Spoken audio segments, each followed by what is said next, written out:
and extensive bacteria colonies in a patient's airways, and said this new illness had even led his hospital to quarantine some patients in the emergency department. "So frightening," a member of the group chat replied, "is SARS coming again?" Suffice to say, the Chinese Communist government, which, like all authoritarian regimes, is often more concerned about protecting its image than the life and safety of its citizens, was not pleased. And even as dedicated public health experts scrambled to warn each other and to collect more information on what was happening, China's security services were busy trying to stop them. In probably the starkest example, on January 1st, the Wuhan Public Security Bureau summoned 8 doctors, including Dr. Wen Yang, for posting and spreading, quote, rumors about Wuhan's hospitals receiving SARS-like cases. While Dr. Wen Yang was eventually released 2 days later, that wasn't before he was forced by police to sign statements acknowledging that his warnings had been, quote, illegal behavior. Meanwhile, even as the city of Wuhan and the nation of China were getting sicker and sicker, business as usual didn't stop.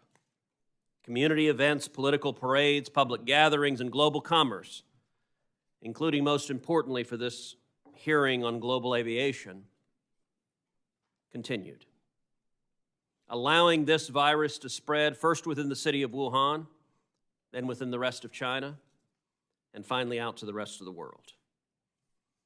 At 2:58 a.m. on February 7th in the city of Wuhan, Dr. Wen Yang died from the very virus he had tried to warn about.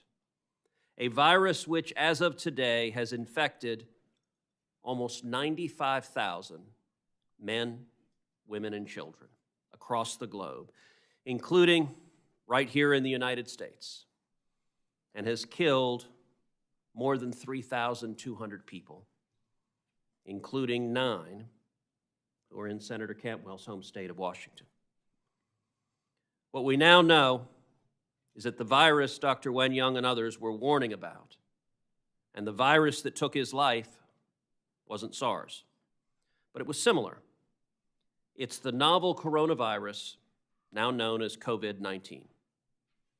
The spread of this virus across the globe has had and continues to have tremendous and far-reaching impacts. Commerce has slowed, faith in government has been shaken, and people are, understandably, scared. This virus has also called into real question the efficacy of international organizations like the World Health Organization and the ICAO, both of which we reached out to participate in this hearing, but both of which either declined to participate or didn't respond. The ICAO, the International Civil Aviation Organization, for instance, excluded Taiwan from its information sharing regarding the virus. This despite the fact that viruses like this, as SARS showed us, spread overwhelmingly by air travel, and Taiwan has the 11th busiest airport in the world. The WHO, for its part, has praised at every turn the response of the Chinese Communist government, despite the mountain of evidence showing that they played down the seriousness of the virus and the extent of the spread for more than a month. If these organizations aren't going to look out for the broader global interests and are going to instead praise authoritarian regimes, it begs the question if it's time to reevaluate our participation in them, or at the very least to make a concerted effort to push reforms. COVID-19 is a real and serious challenge, and we need cool heads and fact-based decisions. Not panic, not hysteria. Unfortunately, some in the media, whether intentionally or not, seem to be inciting panic in Americans over the virus. That's a large part of the reason why we convene these hearings, to give the American public the opportunity to hear straight from officials on the front lines without spin or partisan bias. So here's what we know. This is a rapidly changing situation. Every day, and on some days every hour, we're learning more about the virus, where it is spread, and how the human body responds. So far, the mortality rate has been around 3%, and most of the deaths have been in the elderly and those with underlying health conditions. The virus appears more transmissible than a typical seasonal flu, but so far reports indicate the vast majority of cases are moderate to mild, requiring little to no medical attention. Early on, the administration acted swiftly to limit travel to and from the affected regions and to quarantine Americans that had been to those regions and to deny entry to foreign nationals from those regions. This was the right thing to do, and those actions have proven critical for slowing the spread of the virus to the United States, and it's bought us additional time to prepare. But now the virus is here, and it's spreading, and we must be ready for the fight ahead. There is more that can be done. There is more than should be done. Communication between agencies and municipalities is vital to containing the spread of the virus.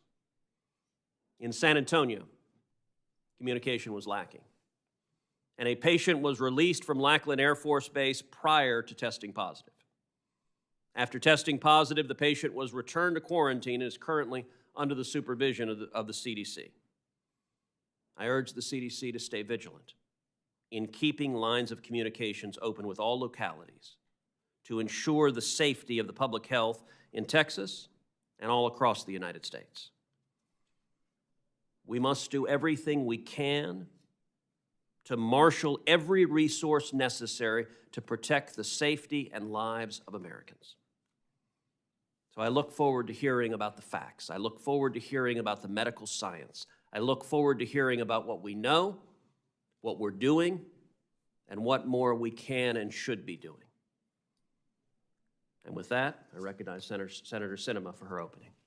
Thank you, Chairman Cruz, and thank you to our witnesses who are here today for your efforts to protect Americans from infectious diseases like the coronavirus. While they're not testifying today, I'd also like to acknowledge the efforts of our U.S. air carriers and the transportation industry. In the face of a public health crisis, we must work together to share the burden of keeping Americans safe, both here and abroad, from a potential global pandemic. Today's hearing will focus on the current systems in place to collect contact data from travelers entering into the United States and to close gaps where they may exist. We need a timely and orderly way for travelers to input detailed contact information based on criteria the CDC has outlined. I spoke with Vice President Pence yesterday about an opportunity to quickly develop and implement a method to collect this information, and I sent him a follow-up letter this morning. Our public health officials need to ensure that we have a direct link to travelers and to eliminate gaps that allow travelers to enter the United States without public health officials being able to reach them in the case of potential risk or exposure. I represent Arizona. We have confirmed coronavirus cases. It's critical that Congress pass a bicameral and bipartisan supplemental package that devotes necessary resources to developing vaccines and treatments, that reimburses states and local governments, and that ensures the safety of our frontline workers, our seniors, and other vulnerable populations who are most at risk. Although we do not yet know the long-term impacts of coronavirus, the impact we've seen thus far calls for action now to protect and to reassure the public. As the situation continues to evolve, the government must continue to work together. We must coordinate with states and communicate with our industry partners. I look forward to hearing today's testimonies, and Mr. Chairman, I yield back. Thank you, Senator Sinema. Now I recognize Senator Cantwell, the ranking member of the full committee. Thank you, Mr. Chairman, and thank you and Ranking Member Sinema for holding what I consider to be one of the most important subcommittee hearings we could possibly ever have. I want to take a moment and send my deepest sympathies to the people of Washington State, the families who've lost loved ones, and to the healthcare workers who are continuing to work diligently to respond to this epidemic. We are working hard in the state of Washington, but even the numbers, Mr. Chairman, continue to increase. We now have 10 people who have died from the coronavirus, and we now have 39 confirmed cases. 231 people are being monitored by public health officials, and we've had schools and businesses and even a federal facility that have been shut down temporarily as more people have been detected as possibly being exposed to the coronavirus. All the while, people are experiencing symptoms and yet not getting tested. This is the main focus I believe we need to communicate today, that we need to have a robust testing regime, all academic and commercial facilities across the United States participating in a testing process. This will give us better information, and it will get us more information about the spread, the community spread of this disease. Until last Friday, those suspected of COVID-19 in my state were required to have their tests sent to the CDC to obtain results. And now, since the FDA's actions on last Saturday, we will be able to run more aggressive tests. But I still think we're only at a few hundred tests per day in the state of Washington. We need to be in the thousands, if not more. So I hope that we will get this right for the future of other states who are going to deal with this dilemma and figure out how to have a clarion call to all labs to please, please develop these test kits in compliance, but get the kits developed and do the testing, because people are calling with what they think are symptoms and they want to be able to be tested. I think that today's hearing, too, is a perfect example of why that's so important. We now have 14 states that have confirmed cases, and one of the persons is a person from North Carolina who tested positive after visiting the nursing home in Washington State that has been the subject of so much attention, and then traveled home to North Carolina on a plane. This underscores the importance of making sure the aviation sector is also prepared in how we mitigate the impacts of virus spread. After all, there are more than 44,000 flights in this country every day, and more than 2.7 million people fly in and out of our U.S. airports. We have just sent a letter to the major airlines and airports asking them for their plans to meet this challenge. Further guidance, I think, hopefully we'll hear today on how we can keep the flying public safe. The airports and the airlines, in a spirit of cooperation, need to understand measures that can be taken to help us in dealing with the coronavirus, and they should not be left wondering from the federal government what they should be doing. We should be very clear about what measures we can take or what measures we should take to help keep the flying public safe. So I hope the Department of Transportation and the CDC will shed some light on that here today in this hearing. I look forward to hearing more about their answers, and Mr. Chairman and Ranking Member coordinating with you how we can get this information out to the public in a timely fashion. The public wants to do everything they can do too, but we have to get crisper on our answers about what we should be doing today. Thank you. Thank you, Senator Cantwell, and please know that the people of America across the country are lifting up, in particular, Washington State and the families who are grieving the loss of their loved ones. And I hope we will continue to see bipartisan cooperation to marshal all the resources that are necessary to combat this virus and to do everything possible to prevent any more loss of life. With that, let me introduce the witnesses we have today.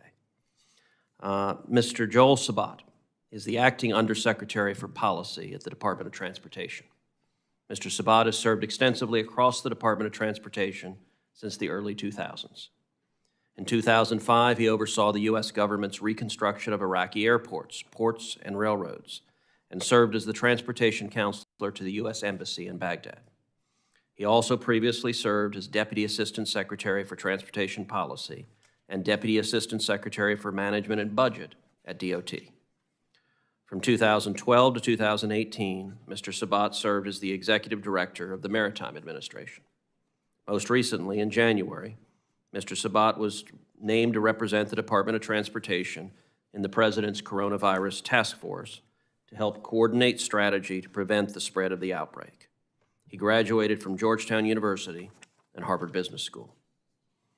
Rear Admiral Stephen Redd is the Deputy Director for Public Health Science and Implementation Science at the Center for Disease Control and Prevention. In this capacity, Dr. Redd is responsible for state and local readiness, emergency operations, select agents and toxins, and the nation's cache of emergency medical countermeasures. Prior to this role, Dr. Redd was the director of the Influenza Coordination Unit. He was also the incident commander for the 2009 H1N1 pandemic response. Dr. Redd received his bachelor's degree in history from my alma mater, Princeton University, and his medical degree with honors at the Emory University School of Medicine. He trained in medicine at Johns Hopkins Hospital and completed the 2-year Epidemic Intelligence Service training program at the CDC. And our third witness is Mr. William Bill Ferrara, who is the Executive Assistant Commissioner for Operations Support at U.S. Customs and Border Protection.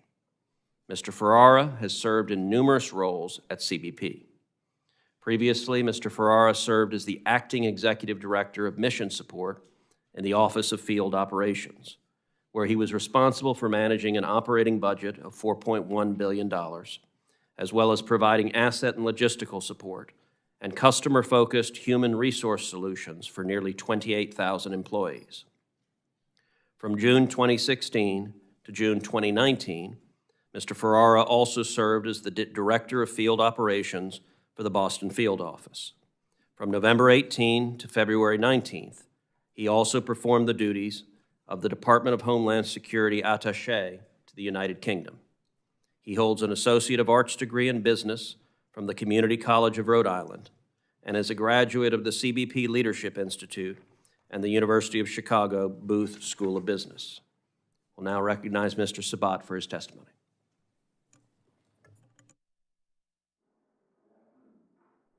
Good afternoon, Chairman Cruz, Ranking Member Sinema, and distinguished members of the subcommittee. Thank you for inviting me to testify on behalf of the United States Department of Transportation and Secretary Elaine L. Chao on our efforts to minimize the risk of the spread of COVID-19 in the United States. On February 26th, President Trump appointed Vice President Pence to lead the U.S. government's effort to combat the virus. Secretary Azar chairs the White House task force, and I have represented the Department of Transportation on the task force since its inception on January 31st. The government's health professionals have the lead in determining the response to the coronavirus. DOT, in its supporting role, has and will continue to coordinate daily with aviation stakeholders, foreign counterparts, and other federal agencies to manage the risk in the United States.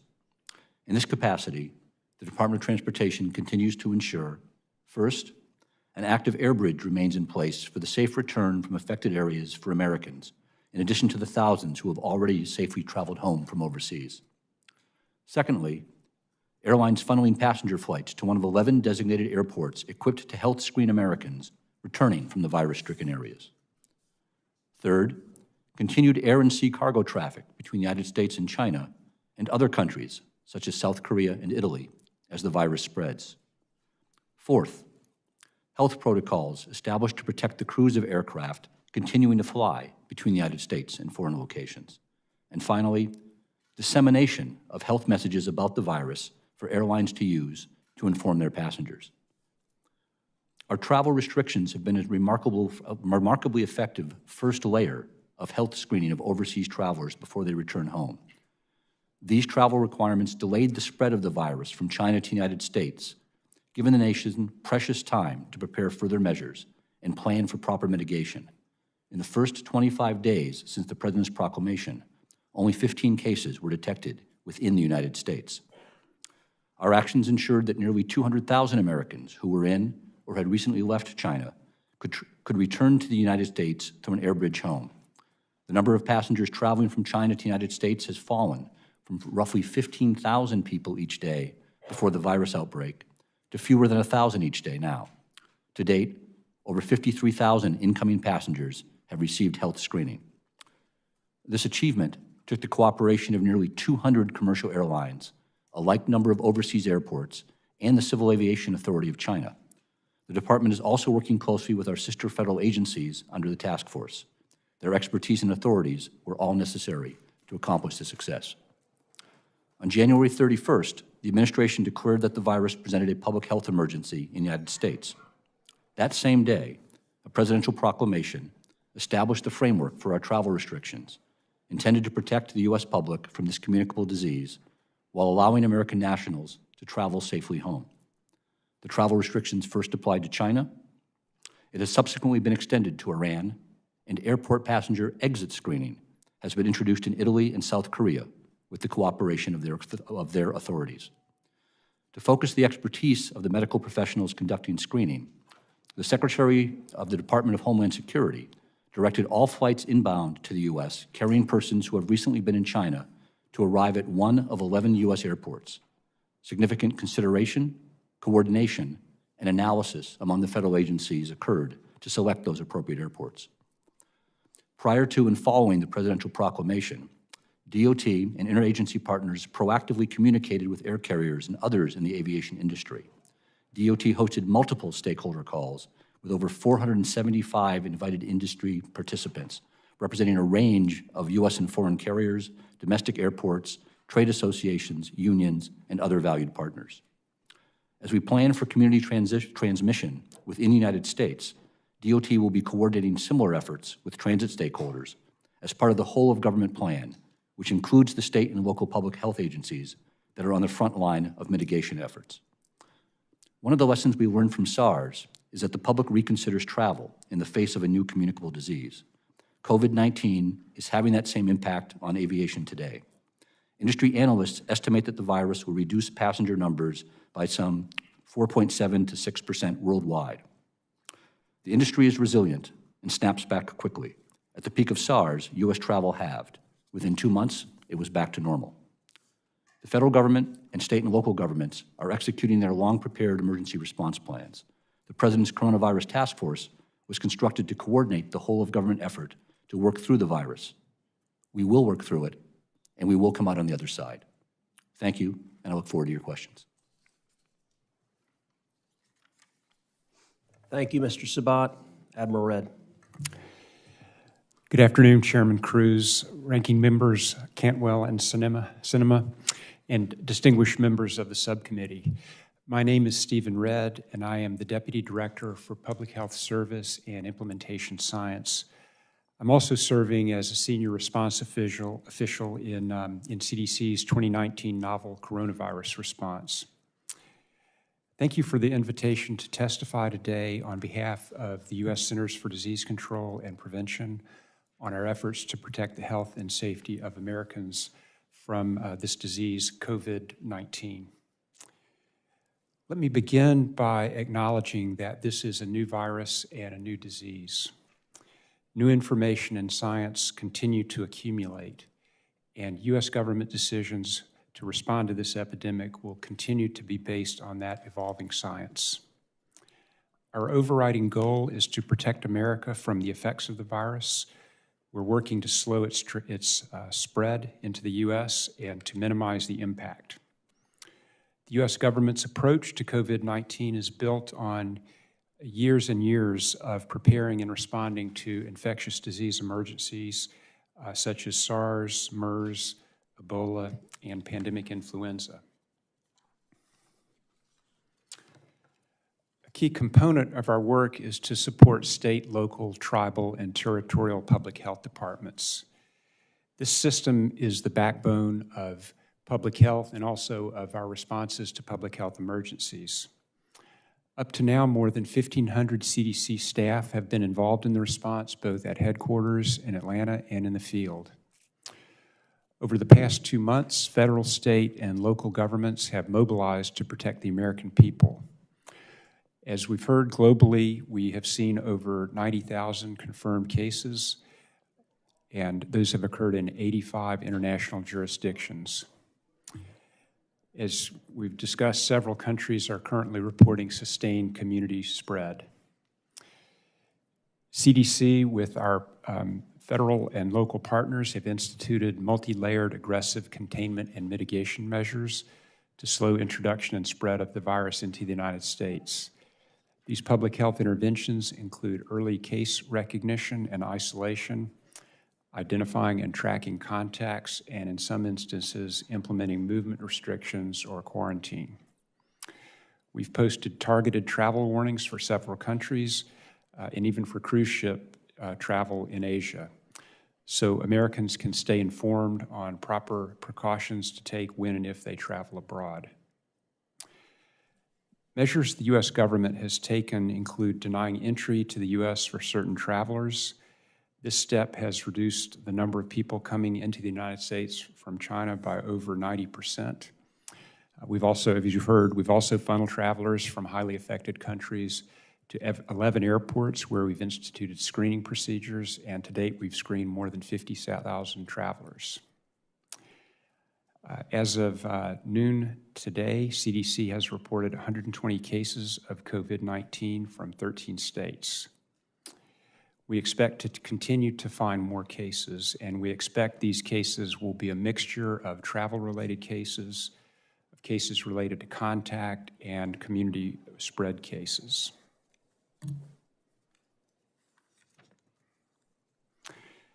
It's likely that we'll see some communities more highly affected while others remain virus-free. I want to recognize that people are concerned about this situation, as are we. As always, our number one priority is the health and safety of the American people. We appreciate that Americans are taking this threat seriously and continuing to seek information about how to be prepared. While the immediate risk to the general American public is low today, the U.S. government is doing everything we can to keep it low.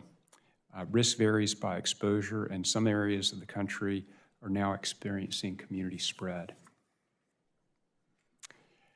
I ask you as trusted leaders in your communities to help us with our mission to provide clear information to you and your constituents by urging people to get the facts from CDC about how to best protect themselves and their families. Thank you. Thank you, Dr. Redd. Mr. Ferrara. Good afternoon, Chairman Cruz, Ranking Members Sinema and Cantwell, and members of the subcommittee. Thank you for the opportunity to testify today on CBP's response to the coronavirus or COVID-19. U.S. Customs and Border Protection is an integral part of the U.S. government's response to the virus, as our men and women serve as the front line of defense at and between U.S. ports of entry, whether they be land, air, or sea. CBP has been working closely with the Department of Homeland Security, the Centers for Disease Control and Prevention, and other interagency partners since cases of the virus in China began to increase. CBP and its federal partners have taken decisive, proactive, and preemptive actions to mitigate the threat, minimize risk, and slow the spread of the virus. With limited exceptions, all foreign nationals who have traveled to China or Iran within 14 days are ineligible to enter the United States at this time.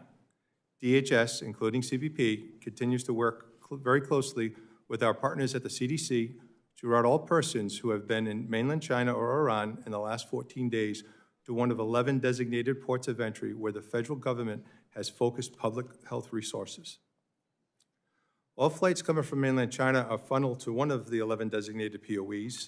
There are no flights from Iran. However, all passengers coming from Iran are also funneled to one of the 11 POEs.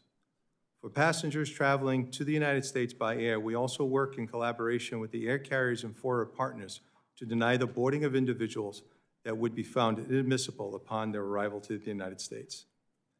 CBP continues to facilitate CDC's enhanced health screening of travelers entering the United States. These screening measures are critical part of the U.S. government strategy to slow the spread of the virus and protect the American people. All travelers who have been in mainland China and Iran within the past 14 days or who exhibit symptoms consistent with COVID-19 are sent to CDC staff or DHS Countering Weapons of Mass Destruction, CWMD, contract personnel for medical evaluation.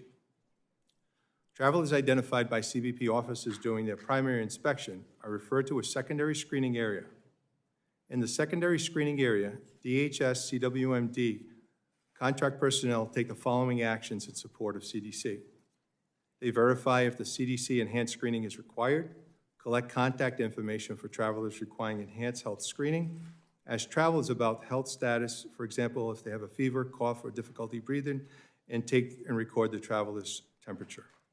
CWMD is currently supporting CDC's enhanced health screening efforts through agreements with state or local EMS, public health, and first responders in an overtime capacity. CWMD established this capacity in response to the Ebola virus threat. These actions ensured a trained, vetted, and badged workforce was ready to rapidly deploy to support the CDC. DHS was able to use this established capability to quickly address the threat of COVID-19. At and between all ports of entry, CBP officers and agents continue to remain alert and notify CDC and other public health officials when encountering travelers exhibiting signs of overt illness. Officers and agents are well-trained and use a combination of travel history records, questioning, observation, and self-declarations to identify those requiring additional health screening. CBP also closely works with the U.S. Coast Guard to ensure that ships and crews with nexus to China or Iran are appropriately identified and screened prior to coming into port. At CBP, our employees are our greatest asset. We are taking every precaution to keep our workforce safe, especially those who may regularly encounter potential disease carriers. All of the CBP's operational offices have a 30-day supply of personal protective equipment, or PPE, including gloves, masks, coveralls, and hand sanitizer. These are located locally across all field offices, sectors, and air branches. CBP continues to work with DHS and the interagency to monitor the global supply chain impacts and project critical PPE needs for the CBP workforce. On February 5th, 2020, CBP issued an updated job hazard analysis to all employees that outlines the current comprehensive PPE guidance, which includes guidance about wearing masks under the appropriate circumstances. CBP continues to share information with our workforce on an ongoing basis. We are committed to doing all that we can to keep our workforce safe as they work to ensure the safety of our nation. Thank you for the opportunity to appear today, and I look forward to your questions. Thank you very much to each of the witnesses. Before I begin my questioning, I want to submit 3 letters for the record without objection. The first is a letter from Commissioner John Hellerstedt of the Texas Department of State Health Services that is sent to Secretary Azar of the U.S. Department of Health and Human Services and others. The second is that letter requested that the CDC submit a written rationale for releasing patients from quarantine at Lackland Air Force Base in Texas. The second letter is a response from Director Redfield of the CDC to Commissioner Hellerstedt outlining the procedures for discharging patients. And then the third letter is a letter that I sent along with Senators Cornyn and McSally to CBP regarding the possible spread of coronavirus across our border. And I want to start my questions with that third letter. Mr. Ferrara, would you please explain how the screening process at the border currently works and how people coming through the 29 land ports of entry in Texas are screened? Thank you, sir. At all of our ports of entries, our officers and agents are trained to look for folks that may exhibit signs of illness. So that's something that happens every day of the week in our operations. With particular note of coronavirus, COVID-19, we have issued guidance to our officers to ask certain questions about travels, particularly if folks are coming from China. Now Iran is included in that. And we do a question, we check travel documentations and other information to try to see if, in fact, that person has traveled to those 2 areas. If they, in fact, have, if CDC is available at the area, we work directly with them. If not, we have our reach back and we use our public health officials, local public health officials that we have relationships with to come to the proper conclusion. So does CBP plan to work with CDC medical staff in the future to heighten the level of screening performed at those points of entry? We currently work now with CDC and we follow the guidance, the medical guidance that CDC provides. So that interaction is continually happening, sir. Dr. Redd, let me ask some specifics about what we know of this virus. Right now, what is the overall case fatality ratio for COVID-19? There's a number that I could give you, but I would like to say that as more cases occur and we gain more experience, that number is likely to change. There's been a lot of question both about the detection of the numerator, the cases that have died, and also whether all of the cases that have infection with this disease have been identified. That's particularly true in China, where the case fatality rates have been, in general, a little bit higher than they've been seen in the rest of the world. So I would encourage us to look to answer that question, to look for cases that have been imported into other countries and they're spread, and there's really a cleaner set of information. With the understanding that information is still growing and there's a great deal unknown, what is CDC's best estimate of the fatality rate? It's probably somewhere between, today I would say somewhere between 0.5% and 1%. And just to give you a frame of reference, seasonal influenza is about 1 in 1,000. So all of those estimates are higher than seasonal influenza today. Okay, now that number differs from the estimate from the World Health Organization. What explains that difference? I think that number is probably includes information from China, where there's a question of whether all the less severe cases have been counted. I think this is something that, as more cases occur in China, we're likely to see that percentage decline. But I think it's really stay tuned, but as what we know now is it's substantially more severe than seasonal influenza.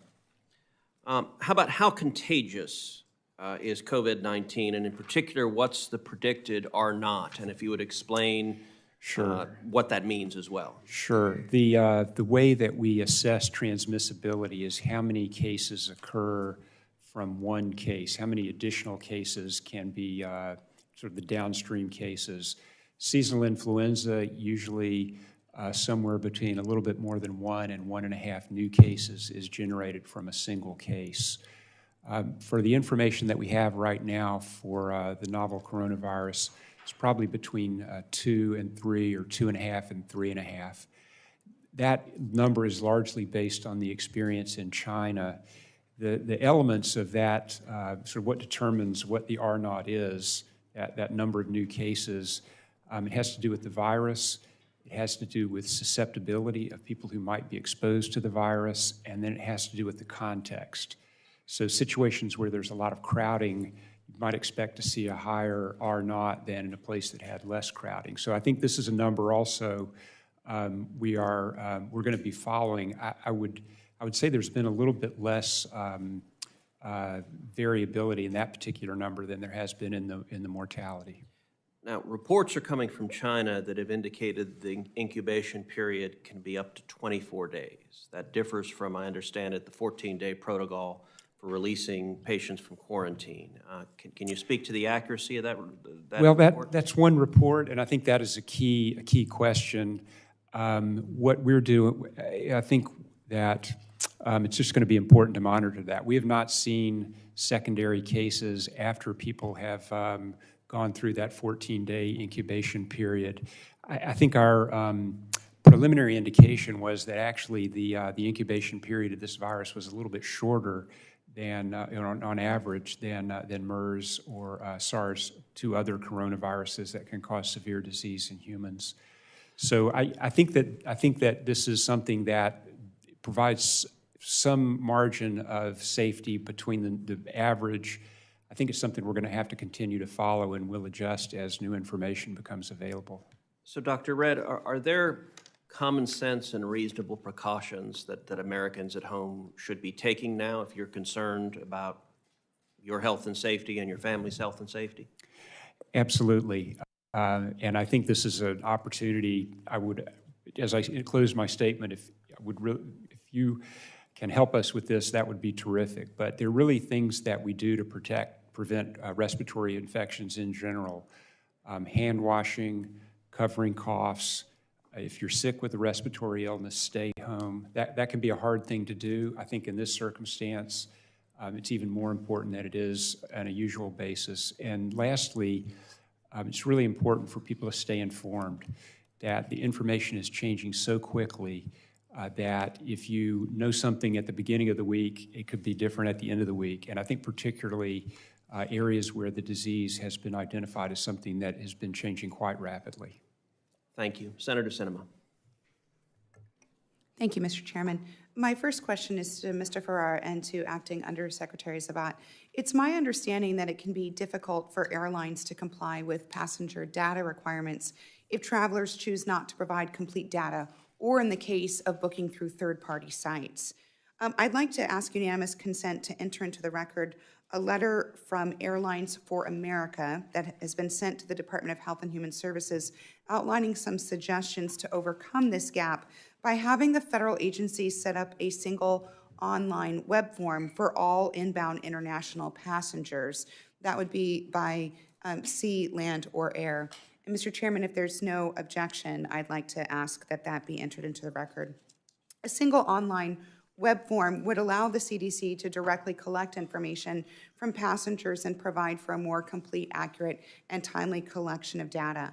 My question to you two gentlemen is, what discussions, if any, have there been between the Department of Transportation, U.S. Customs and Border Protection, and the CDC with the concerns these airlines have raised along with their proposed suggestions?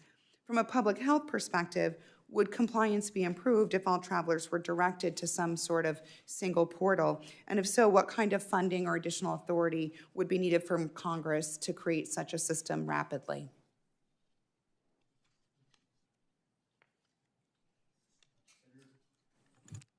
Senator, thank you for the question, your interest in this area. Like you, I just want to tip my hat to those in the airline, the aviation industry, and the association that have really stepped forward to try to offer common sense solutions to this challenge that we have. As you mentioned, this is a real need that we have within the federal government. As travelers are coming to the United States, we want to be able to contact, trace them, so that if it turns out that somebody who comes in is ill, we can reach back and find out who else they've been in contact with. Previously, the information that has been gathered that we can collect directly from the industry only has about 20–25% accuracy. In part, you've alluded to the fact that much of this information comes through travel agents, which are not directly affected by the information that's provided by the air carriers themselves. So we have been working, I would say, multiple times daily, communications among the agencies and also with the association, trying to work through the technological difficulties of getting to the ultimate goal of this rule that has been put out, which the carriers have said will take 6 to 12 months to fully comply with. And so we don't want to wait 6 to 12 months to get that data. So we have an interim system that the carriers have been kind enough to work with us right now, paperwork-based, on the travelers that are coming in. That works well, given the small number of passengers we have arriving right now. We're down to fewer than 1,000 a day, or coming in mostly from China. With that, the system we have now covers that, but it's not scalable as we add more, the concerns of adding more countries to the travel. So we think that the proposal that the carriers have put forward is definitely worth looking at. And the challenge that we're going to have is a technical one of how well we work it within the various IT databases of the federal government agencies. We provide all the information that we have in our systems to CDC via the airlines. And as the Undersecretary mentioned, it's not complete for the CDC purposes. What we've done is a stopgap working with CWMD, the contractors. We're manually inputting those into CDC computers directly at those 11 airports. To the first part of your question, we have participated. It's an all-of-government effort to speak with the airline industry. And this data exchange is a constant conversation, not just for this particular issue. So there are a lot of the right people working in getting through, but there are some challenges. If you'd like to respond as well.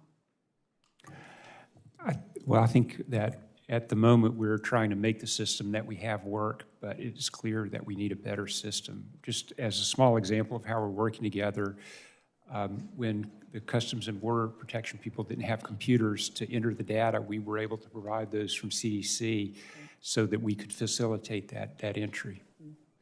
Yesterday, I had the opportunity to speak with Vice President Pence, and as I mentioned in my opening statement, followed up with a letter to him this morning. My understanding is that there's a web developer who has the technology available to develop an app similar to the mobile passport app that could be done as quickly as 2 to 4 weeks. Of course, the technical challenge is how do we get that across all of our institutions and deploy it? But I believe that that provides a real opportunity for us to address this contact tracing issue in a matter of several weeks rather than 6 to 12 months. So that's something I hope that we can work together on and consider how to implement that quickly. Like the question that I asked earlier, the collaboration between the transportation industry and the government is incredibly important, but pharmaceutical manufacturers are also currently leading the way in developing both a vaccine and developing a plasma-based treatment. Companies like Johnson & Johnson, Gilead, Merck, Sanofi, and many others are providing their expertise in dealing with previous pandemics and collaborating through the Biomedical Advanced Research and Development Authority, as well as other public health entities. There's been conflicting information coming from different parts of the administration on the timeline for not just the development, but the implementation of a vaccine for ordinary Americans to access, and that is unacceptable.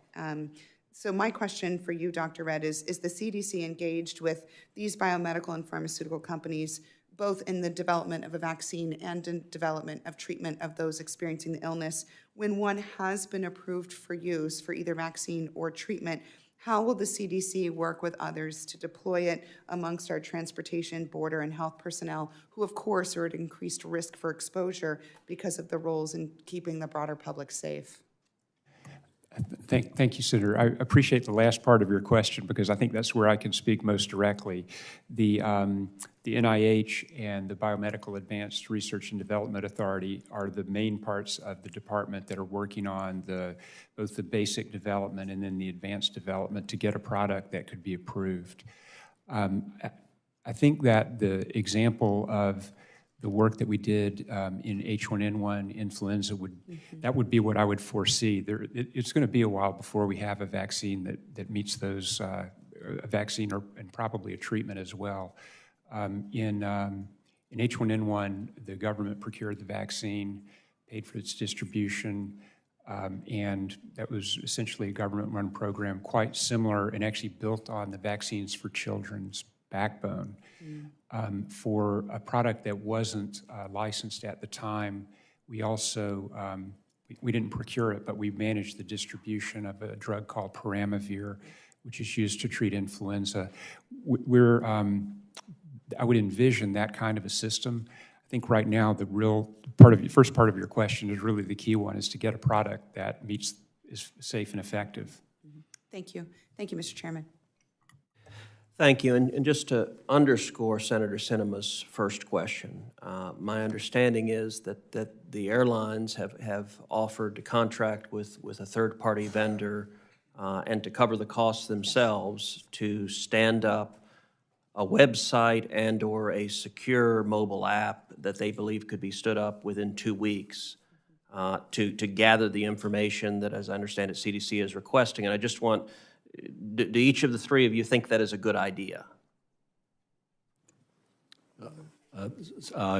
Short answer, Senator, yes, it's a good idea. We welcome the fact that they've reached out, they've made this proposal. Our challenge at this end, and we're working this as hard and as fast as we can, is it technologically feasible to be implemented? That's the one challenge we have. If we can, that's a great solution that gets us from the temporary solution we're working with now and not having to wait 6 to 12 months for a permanent solution. The way the system is devised right now, CDC receives the information from Customs and Border Protection. I think, however, that information, if it's of high quality and complete, would be great. It's technologically possible, and it meets all the privacy rules and all of the different standards, security standards. I think it would be a great opportunity to look into, for sure. Okay. Thank you. Senator Gardner. Thank you, Mr. Chairman. Thank you all for your work on this, obviously very critical. I want to thank our public health officials in Colorado for the work that they have been doing, and the governor of Colorado for the work that he has been doing to make sure that we have a 50-state approach that protects our people, as I know you are fighting each and every day for. So thank you. What steps has the CDC taken to coordinate with foreign governments to verify that their screenings and public health protocols abide by U.S. standards, specifically with regard to travel from hotspots like South Korea and Italy? So we're in very close contact, particularly with the State Department and Department of Defense in Korea. My understanding is that both Korea and Italy have instituted exit screening to identify persons who might be ill with the coronavirus. I think this is really an ongoing global effort. We're also working with the World Health Organization. Our work, there's sort of two parts to that. One is in places where we have staff, we're able to directly interface. That's true in Korea, not true in Italy, is true in China, not in Iran. Does it make sense to provide, to test everyone who comes in from countries of higher concern, 100% testing? I think the problem with that would be similar to the symptom screening, that a person could be incubating the disease, be negative with a test, and then later they develop symptoms or maybe not develop symptoms and actually have the virus. Okay. When airlines or other transportation providers have questions regarding how to abide by the CDC, IFR, and best protect their passenger and employees' health and prevent potential further spread of COVID-19, does the CDC have a person, a single individual, prepared to serve as a point of contact for those questions? What we've done, and this is part of the rulemaking process, is that rule is out for comment. There is a way to provide comments to that rule. We're examining those But we comments. have no sort of expedited procedure to appoint one person who can answer these questions? There actually are multiple people that are reviewing that. So I think we're probably getting... Reviewing the rule or reviewing whether or not we can appoint one person to answer questions? Well, reviewing the comments that are being submitted. Okay, so right now, if United Airlines needed to call somebody, there is no one person point of contact? There is not. There is a joint. That's a problem. Email address that it actually gets better coverage than a single person would provide. So that there is, I think, in effect, there is a place that it depends also on what the issue is. If it's about the interim final rule, that really needs to. So how long does this interim final rule take? It really. I think there is that interim final rule will be continued until the public health emergency is over, or until there's resolution. And that's in effect now, or we're waiting for public comment? The rule is open for public comment now. Okay, so when does it go into effect? The interim final rule is the part that makes it interim has gone into effect already. So that's this process of collecting data from. So you're able to operate under this as it is. So thank you. Has the CDC provided updated guidance to states on when to test for COVID-19 in light of community spread? Yes, sir. In fact, when we were coming over here in the taxi, there was a news report that's been released, essentially giving broader discretion to clinicians caring for patients to get testing done rapidly. So that was put in effect today. And do you have national or international standards that govern airline precautions, disinfection protocols, passenger coordination, should an airline employee test positive for COVID-19? We have guidance. I think the rules about that, I might defer to my colleague about the standards. We do have guidance that's posted specifically for COVID-19 on aircraft equipment issues, but there are also international regulations, which I might turn to my colleague. And Senator, are you asking about the standards that we have for how we disinfect the aircraft, or about health standards, PPE for the crews? Both. I mean, how we make sure the airplane itself is safe, and how we make sure the crew is safe as well. Okay. So on the several different measures, because we made a conscious decision when we issued the 212F, the travel restrictions with China, not to take down all flights, that we still continue to have passenger flights taking Americans back from China. We also wanted to put into place vigorous crew health protocols for both the passenger and the cargo planes that are flying back.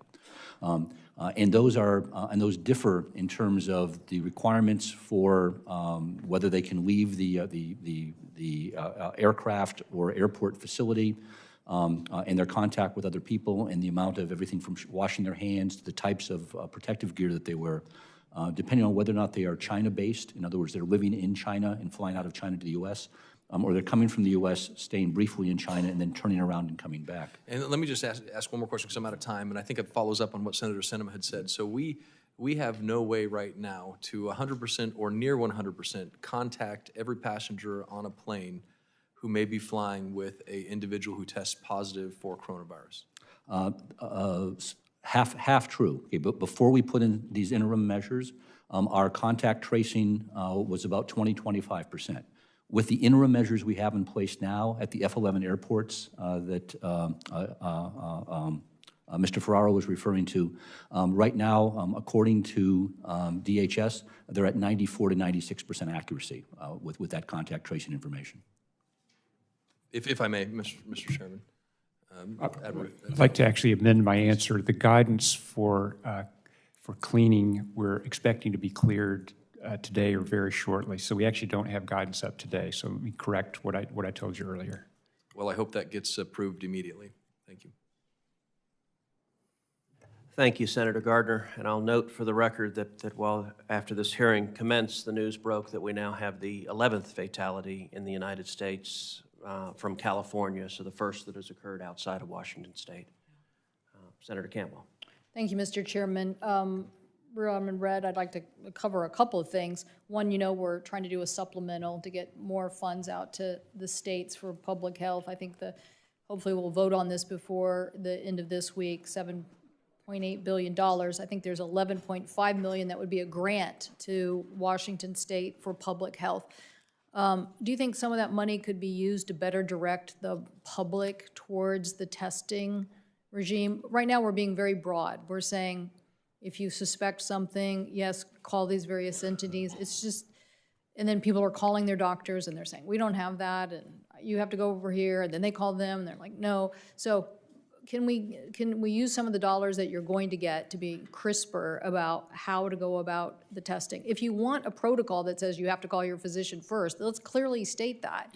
And then let's be clear about how many tests a day that we're able to do and how we create a system for that. Does that make sense?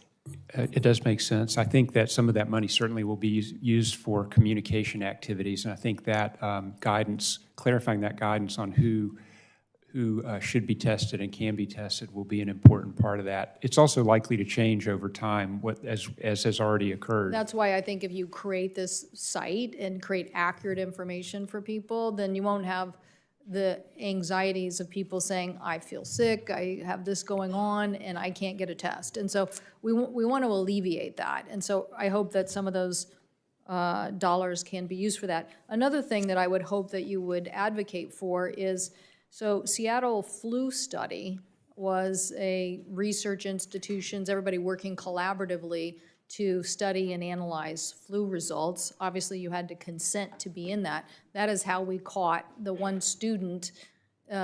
He thought that the individual student thought they were sick with the flu, and then 4 days later, when we finally changed the protocol for who could get tested, they tested positive. So I think now the University of Washington has changed that so that it also covers COVID-19.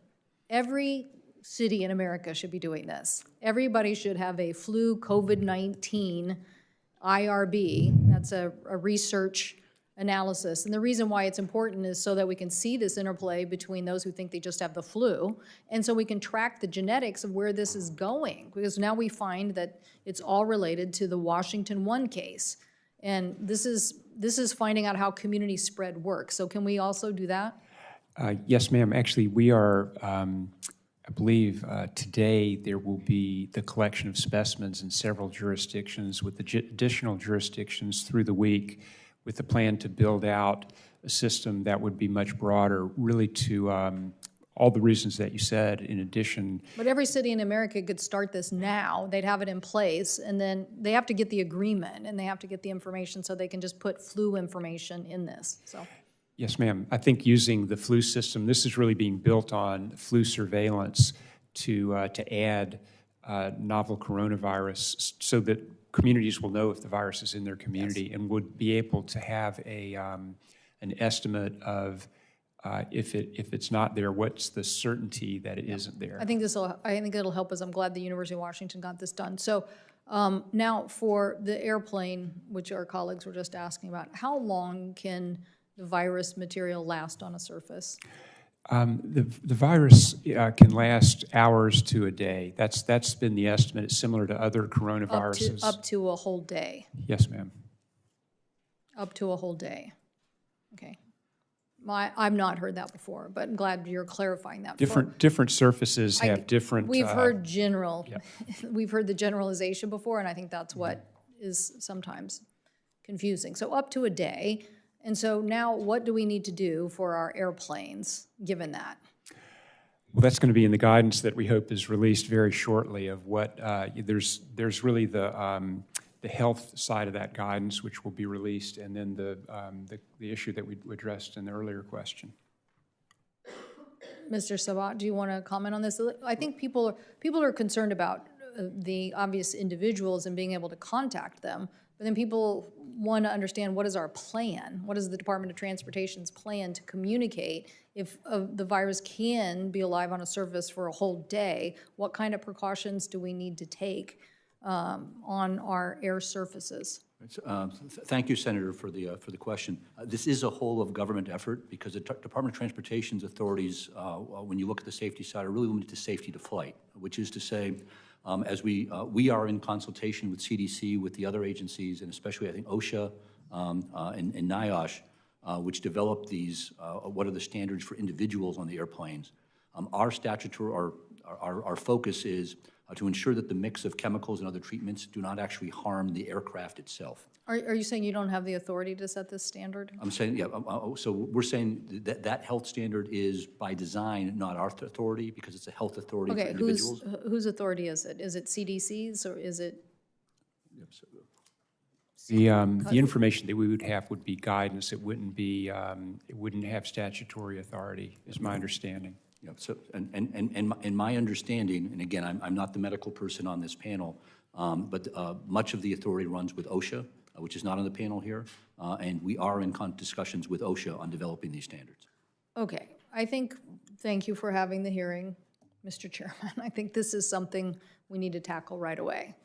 We need to understand what we are saying to the flying public about what the airline should be doing, what we should be doing to create the best and most positive environment for air transportation to continue. We, as you said, Mr. Sabat, we're going to want air transportation, and we want it to be done. So let's get this protocol clearly established. Let's work together, get it established. Thank you, Mr. Chairman. Thank you, and to underscore Senator Cantwell's point, if there are authorities that are needed to keep the flying public safe, let Congress know immediately, and we will create whatever authorities are needed because the priority needs to be public safety. Senator Lee. Thank you, Mr. Chairman. Thanks to all of you for being here and for the insight that you've provided. As you know, Congress is preparing to consider supplemental funding to several agencies to respond to the coronavirus outbreak. 2 weeks ago, the Trump administration requested $1.25 billion in new funding from Congress for various response efforts. I'd like to ask each of you to just respond briefly to share how your agency would plan to use supplemental funding, and also to respond to a related question regarding, assuming the administration's request reflected the needs of agencies to respond. If Congress gives you substantially more than what the administration asked for or what you asked for, do you have a plan to responsibly spend all of it, and what would that look like? We'll start with you, Mr. Ferrari, and then just go down. Thank you, sir. Currently, based on the current threat and projected threat, CBP has what we need to do our job. Should things change, working with the interagency and that threat vector change, we would certainly inform on our resource needs. But you've got what you need right now without a supplemental, is that what you mean? Yes, sir. Okay. Mr. Redd, Dr. Redd. Yes, we would use the funds. Substantial amount of those funds would go to state and local health departments to do the work that is being done right now on identifying cases, testing those cases in their laboratories, identifying contacts. This is very labor-intensive work. So laboratory testing would be an element of that at the state and local level. Communication, surveillance, some of the things that we talked about with the effort to test specimens that are collected for other respiratory specimens. So there'd be a suite of activities that state and local governments would do. At the federal level, we would be able to use those funds for many of the same things, but laboratory support, surveillance work, communication, the things that we do, we do in emergencies. So that I think we would not have a problem spending all the money. Okay, and with regard to the part of the question dealing with the $1.25 billion, I assume that included whatever supplemental sum you thought you might need.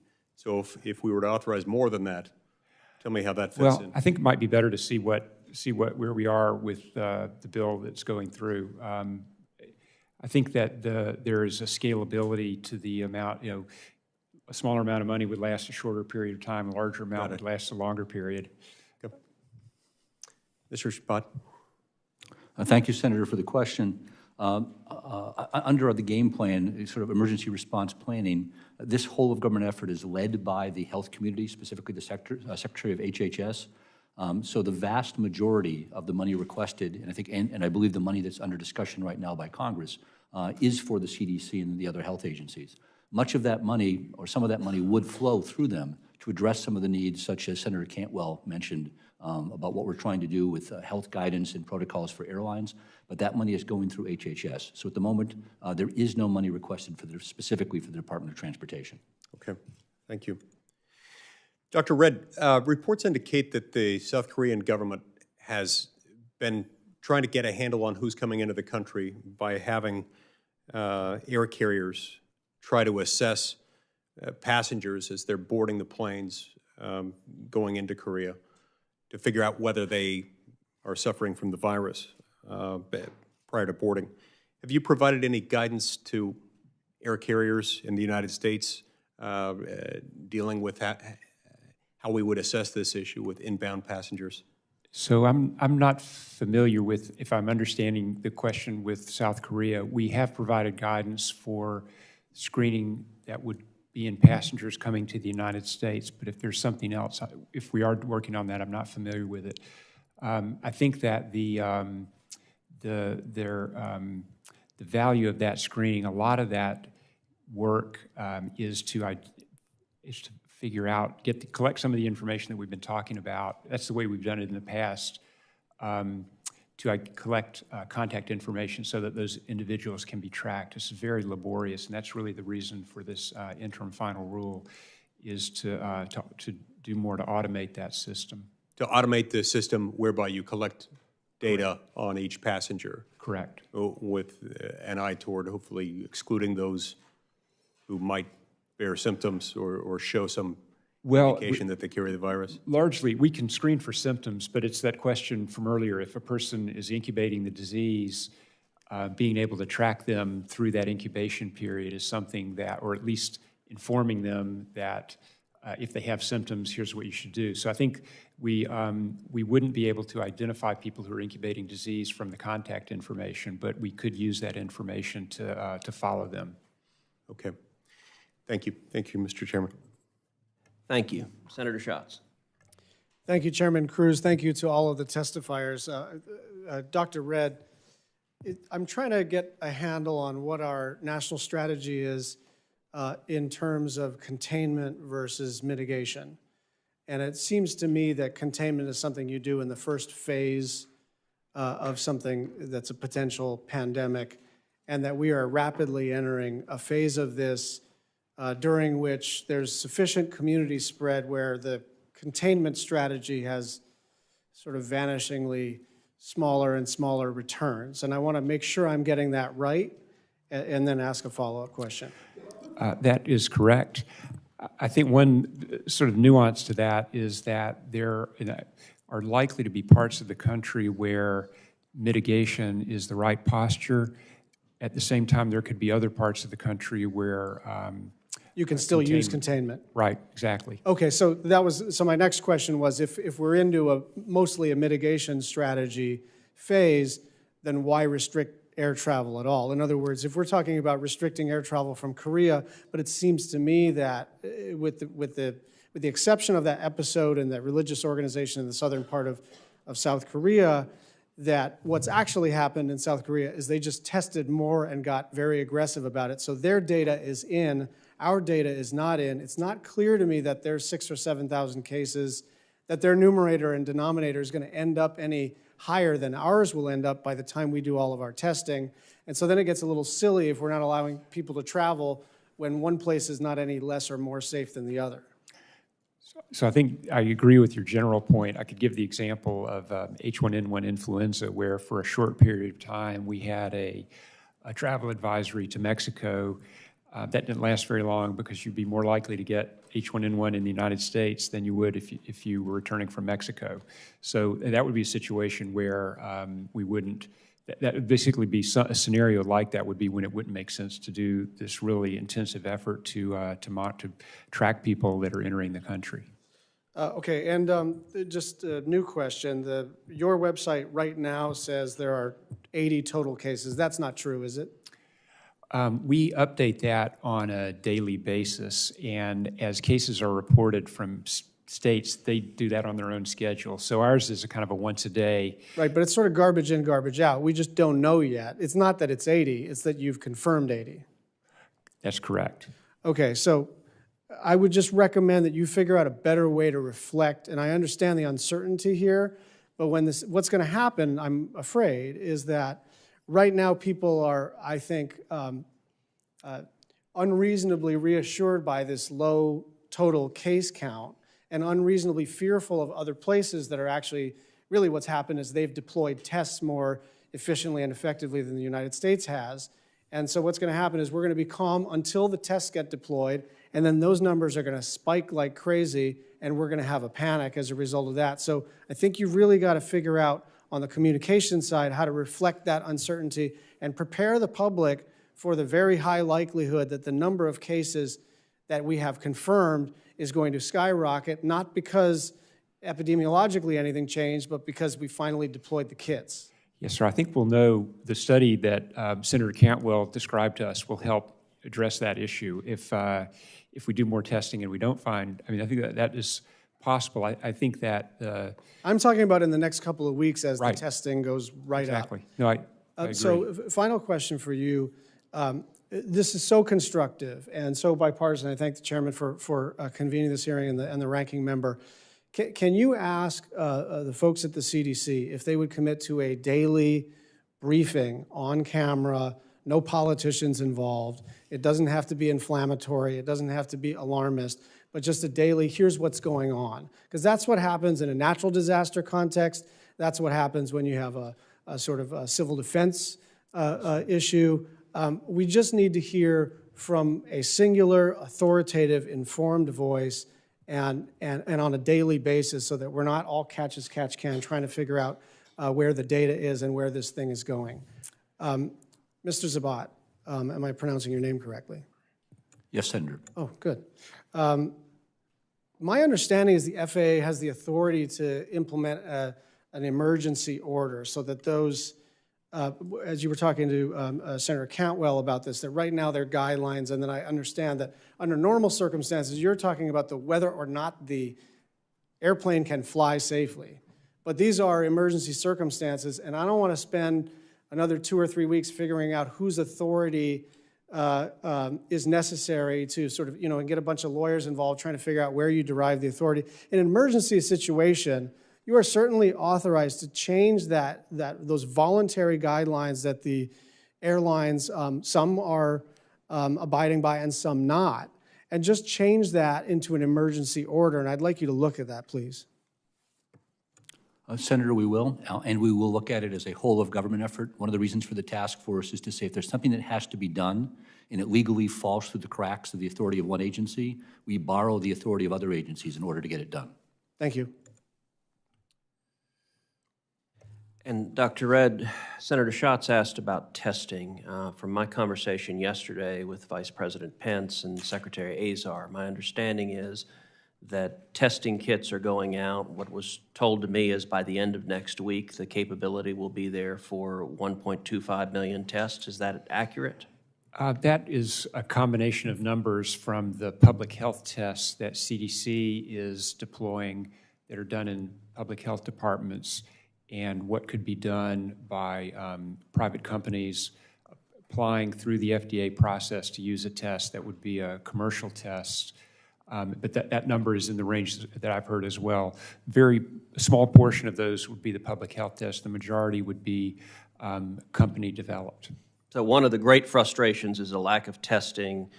You're telling the subcommittee that the kits are on their way and testing, that will be remedied shortly. Is that correct? For the public health testing, we will have the capacity to do 75,000 tests by the end of this week.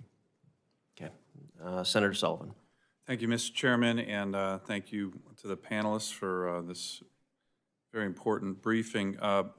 Secretary Zabat, I want to follow up on our earlier phone call, my discussion with you today, and see if there's any more progress. You know, the broader discussion for the other witnesses is we've closed down the passenger travel from China and other areas where there's been a risk, big risk, on the issue of mitigation of the spread for air travel. However, there is a loophole, and I think everybody I've been raising this issue now for going on 4 weeks with senior administration officials. The loophole is cargo. Air travel, cargo is very important for the whole country, for the whole world. We want to be able to have the supplies to address and be ready for, you know, what could be a significant challenge for our country. But the pilots on these cargo flights in some ways are a loophole. You have Chinese-based crews that get off in the United States, big cargo hubs, whether Anchorage or Seattle or LA, Memphis, and they spend the night, you know, and they're in the population. There's nobody I've spoken to, and I've spoken to everybody, including Secretary Chow and others, that doesn't recognize this loophole. But the agencies seem to be ping-ponging back and forth on how to address it. The one suggestion that I have made is to essentially do a turn and burn. You have cargo passenger airplanes come, say, to Anchorage. They have 2 sets of pilots. They land, they get rid of their cargo, and then they get the other pilots to fly it back. There was some concern they might retaliate against our cargo airlines. However, some of the senior officials I've spoken to don't seem to think that would be a problem. So can you, Mr. Secretary, I'm hoping you can have a little more definitive answer than our discussion this morning. Can you tell this committee what we're doing to address this issue? Because here's the real problem. If somehow there's a spread in another city, say Anchorage, and it's traced back to a pilot on a cargo crew, the likelihood of us then wanting to react to shut down the whole system is going to be strong. So we're trying to preempt this with some good ideas. These are decent ideas. They're workable. Nobody's really complaining about them. But the authority seems to be ping-pong back and forth. What are we doing to address this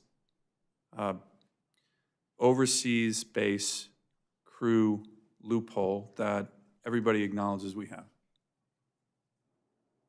Senator, thank you for the question, and thank you for the courtesy of flagging this for me earlier today.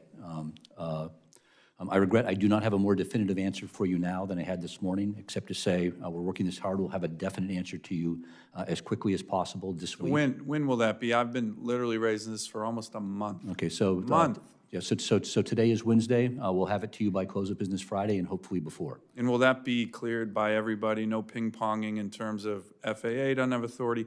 There is this issue that some people are viewing. The crew rest doesn't count if you're sleeping on a plane. Again, we're kind of dealing with an emergency here. I'm sure the pilots who are resting on the plane as they're sleeping to come over are rested enough to fly it back, okay? They're all capable. I mean, and so again, if that's a reg or an authority that you need help on, let us know, but don't use that as, we're 4 weeks now since I've been raising this with people, and so far so good. We haven't had a spread from a cargo pilot, but I think we're dodging bullets here, and we need to address it. I'll have a whole-of-government answer back to you by close of business Friday, Senator. Thank you. Admiral, I want to ask and highlight another issue that's a little bit more particular to my state, the great state of Alaska, where one concern I have is our Alaska Native populations, where there's over 200 communities in my state that are not connected by roads. So they're very isolated in very, very remote parts of America, the most remote parts of the whole country. They don't have hospitals. They barely have clinics.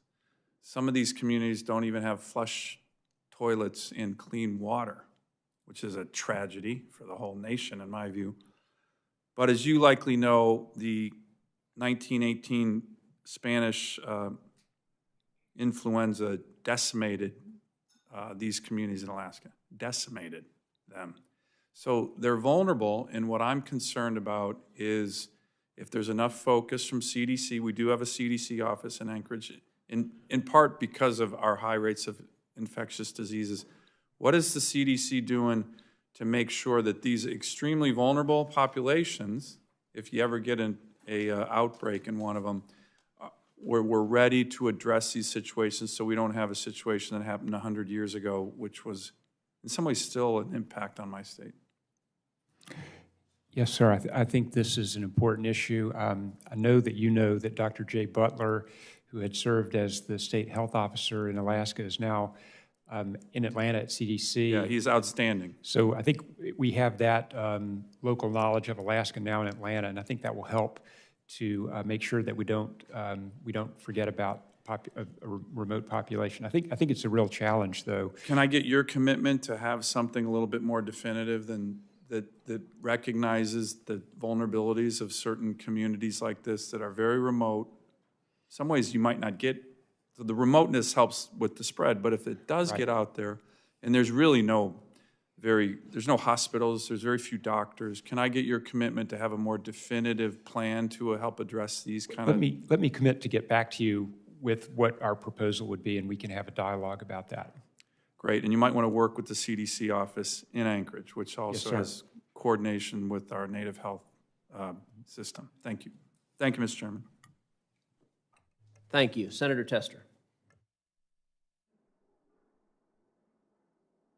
Really? Doggone it, I appreciate that, Mr. Chairman. Now you'd beat me.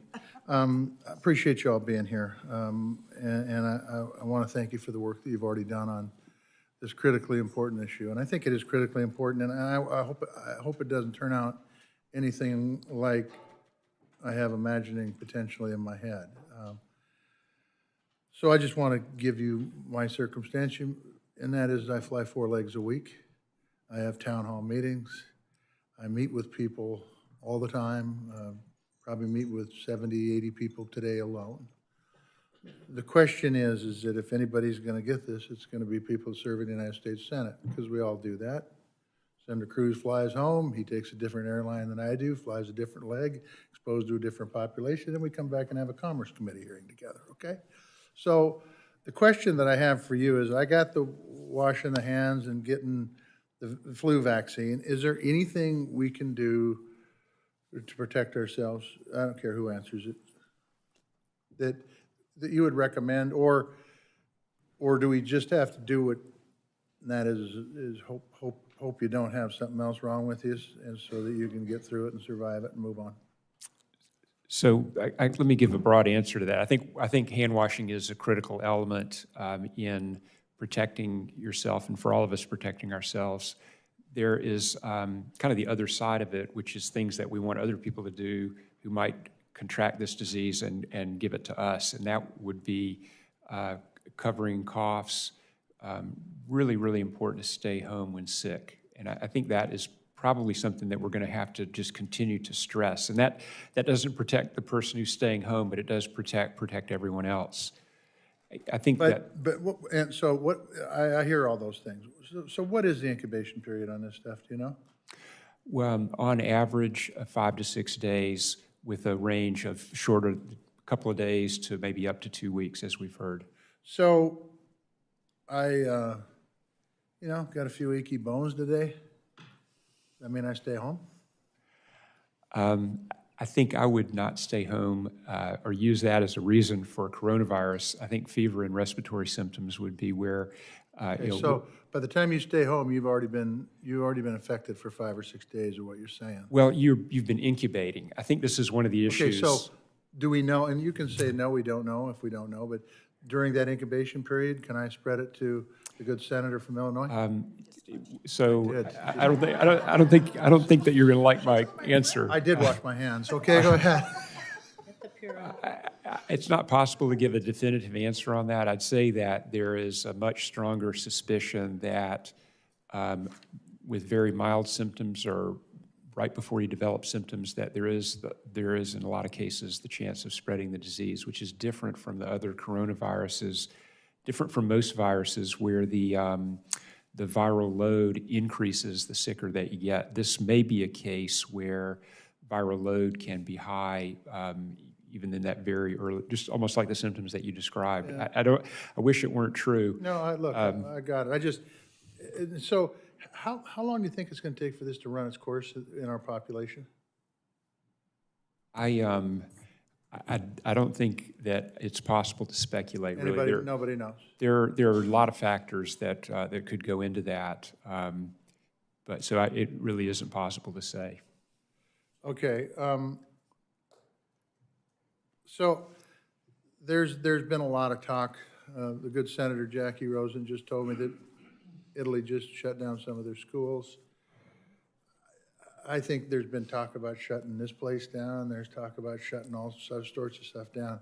I'm going to tell you, I personally think that's a mistake because I'm not sure it's going to matter, to be honest with you. And I think it a paralysis here is bad enough without really creating a paralysis. And so what would be your recommendations on all that stuff? Because it's like you've got a person with coronavirus at an airplane, so they come in and they clean the airplane, and somebody else gets on with the coronavirus. You really haven't done a damn thing. So that's a very difficult question. I think it's one of the reasons that the president has set up the system that he has with the vice president in charge, that those different sectors are able to communicate more effectively so that we can talk about what the health benefits might be, but the adverse consequences, we're not really expert in those. So I think this is something that will facilitate the appropriate decisions being made as quickly as they're needed to be made. Good. This is a question for Mr. Zabat. Do you believe that there are going to be flight restrictions placed if this thing plays out as potential? Well, the easy answer to that, Senator, is we already have flight restrictions in place. I know, but I'm talking about domestic flights. I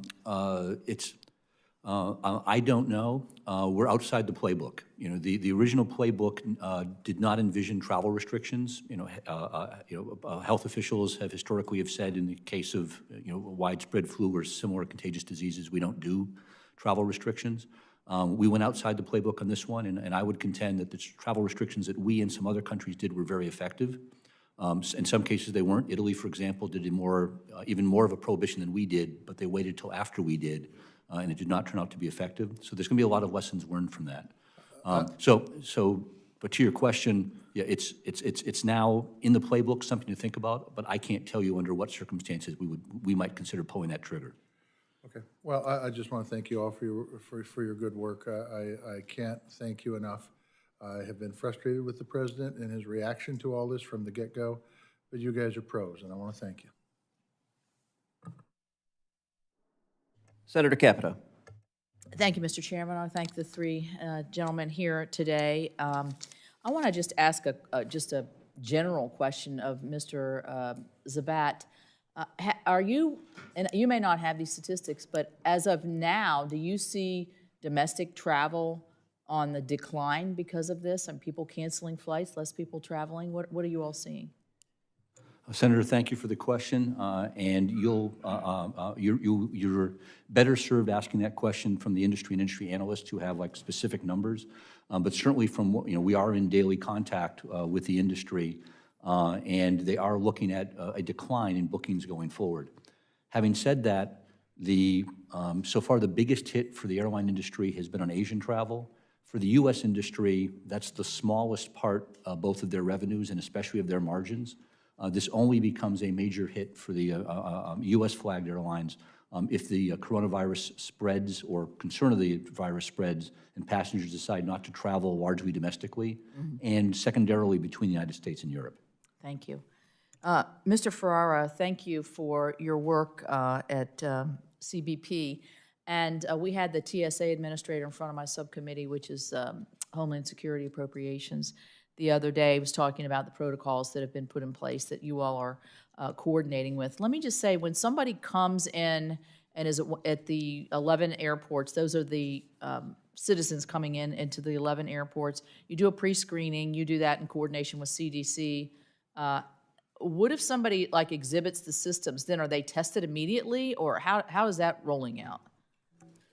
Thank you, ma'am. As you said, once they come into one of the 11 airports, our officers identify them as potentially being ill or at least coming from either Iran or China. We refer them over to CDC or CWMD, who's there. That's a medical determination, so they would determine if a test is required or not. As our law enforcement, our priority is the law enforcement piece of it, making sure they get there. Yes, ma'am. Get where they need to go. Yes, ma'am. It was brought to my attention that there was an article in the Wall Street Journal this morning, the title of which is "Hackers Target Companies with Coronavirus Scams." I mean, it's pretty shameful that people would try to capitalize on what we see as some growing fears and anxieties about what's going on. I don't know if this is a Homeland Security question. I know absolutely you all have cybersecurity capabilities within your agencies. Is this something that you all are made aware of, that there's people that are impersonating the World Health Organization? Obviously, this is a money-making kind of scam. Dr. Redd, do you know anything about this? I was not familiar with that article. I think that the general issues of cybersecurity are ones that we need to take very seriously, and I think this would be an example of if those measures aren't in place, how that can lead to trouble. Well, you can imagine a scenario of a hacker contacting somebody and saying, you want to buy 25 masks or some preventive or a vaccine or expedited travel or whatever you would be offering would really make a lot of the population very vulnerable to this kind of attack.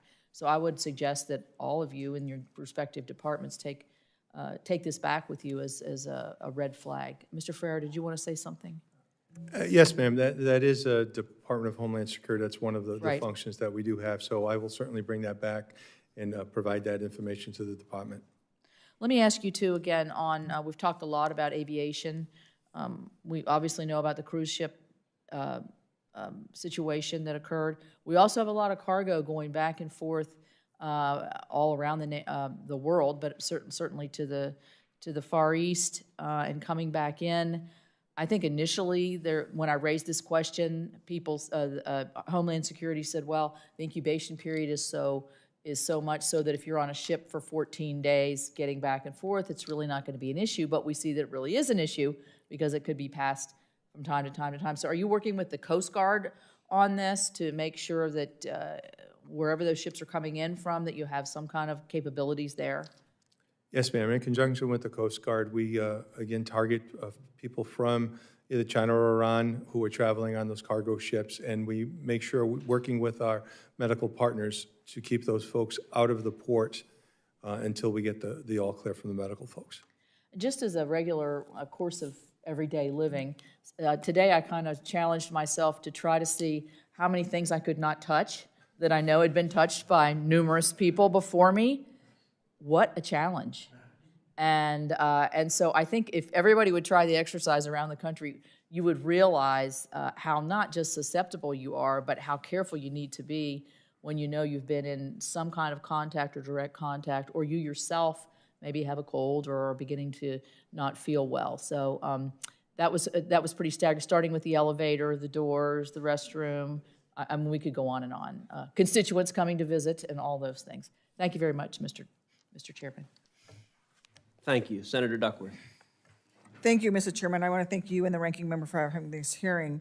As of yesterday, Illinois, my home state, has had 4 individuals test positive.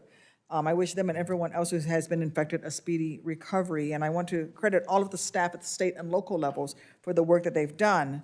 But I have to share my frustration here because I can't believe that we're having some of the conversations we're having now after having faced other global outbreaks such as H1N1 and SARS. Did we not learn anything about processes and procedures from those previous diseases?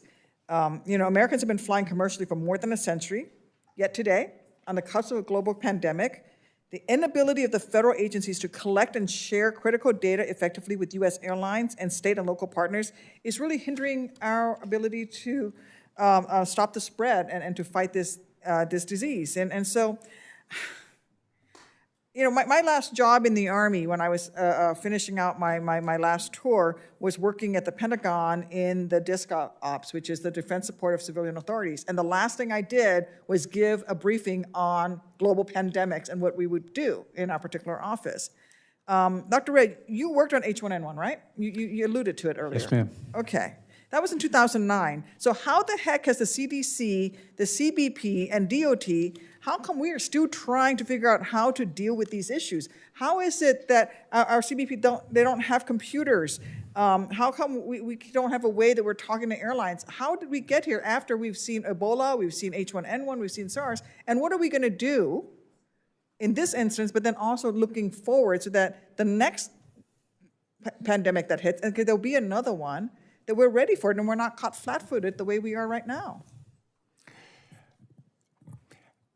I think that we have improved since really my own history begins with the mid-2000s, and I think we're far ahead of where we were at that point in time through a lot of hard work and attention from the members here, Congress, and the administration.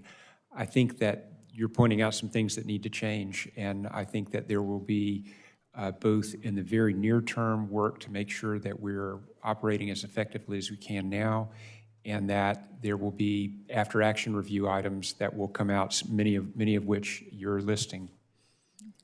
So how long, for yourself and for Mr. Ferreira, given the data sharing challenges with airlines, how long does it take for state emergency management agencies and public health departments to receive flight information about potentially infected travelers? How long does it take a State Department?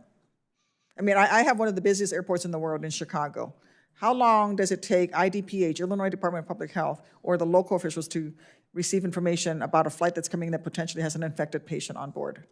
Yeah, CBP transmits the information from these flights within an hour over to CDC. I don't know the process from CDC to the states, Okay. But the information that we do have, we transmit within an hour. Okay, Dr. Red, how long does it take before my IDPH gets Well, it? I think the problem is that the information is often incomplete, and that is really what the interim final rule is trying to correct, is that if we have a name, that's not very helpful. If we have a name and an address, that's somewhat helpful. If we have a name, address, phone number, email address, we can find people. And that information at the health department, there'll basically be the ability to do complete follow-up if those data elements are available. So you don't have a time frame for me right now, and we don't know when we're going to have the capability to rapidly let local public health people know? Well, I think for what we have, it's a very short period of time, but the real question is getting complete information and doing that in a timely fashion.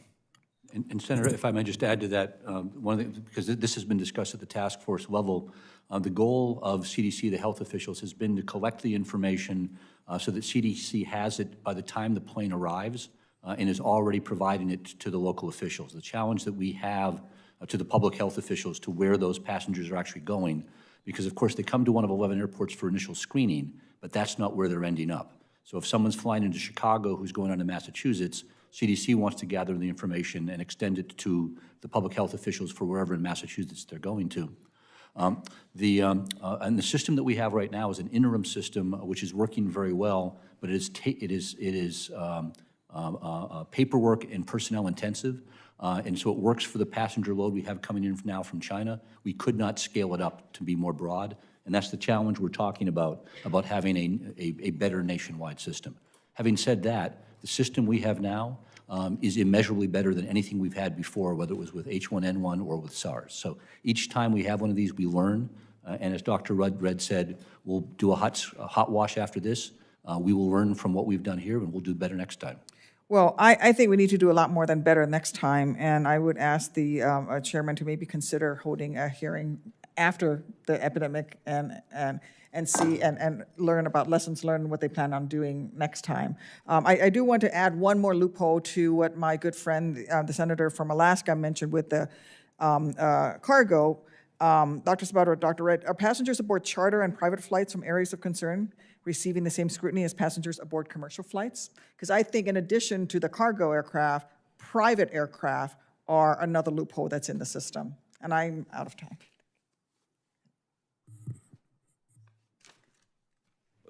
Please answer that question. It's a good question. So I'll answer the question. Senator, we'll get back to you with a full answer for the record, but I know I can speak personally, for example, for charter aircraft, we apply exactly the same rules to them as we do to any commercial aircraft. So if you're coming, for example, from China or now from Iran, well, we don't have direct flights from Iran, but if you're coming from China, you would have to land at one of the F-111 airports. But what about private? And I'll get you an answer for the record on that. Okay, thank you, Mr. Chair. Thank you. Senator Rosen. Thank you, Mr. Chairman, for having this very important hearing. Thank you for the work that you're doing. I know your staff, you're just working around the clock to try to figure out how to get ahead of this, be proactive, protect our nation. So I just want to share my appreciation and that of all Nevadans with you. But since the coronavirus is changing so rapidly, it is critical that our public health officials doing the work on the ground, as Senator Duckworth says, have all the information they need to do contact tracing and the monitoring of travelers when warranted. So I'd just like to understand what the threshold metric being used to determine when air travelers must fill out that government public health locator form. Can you explain that to us?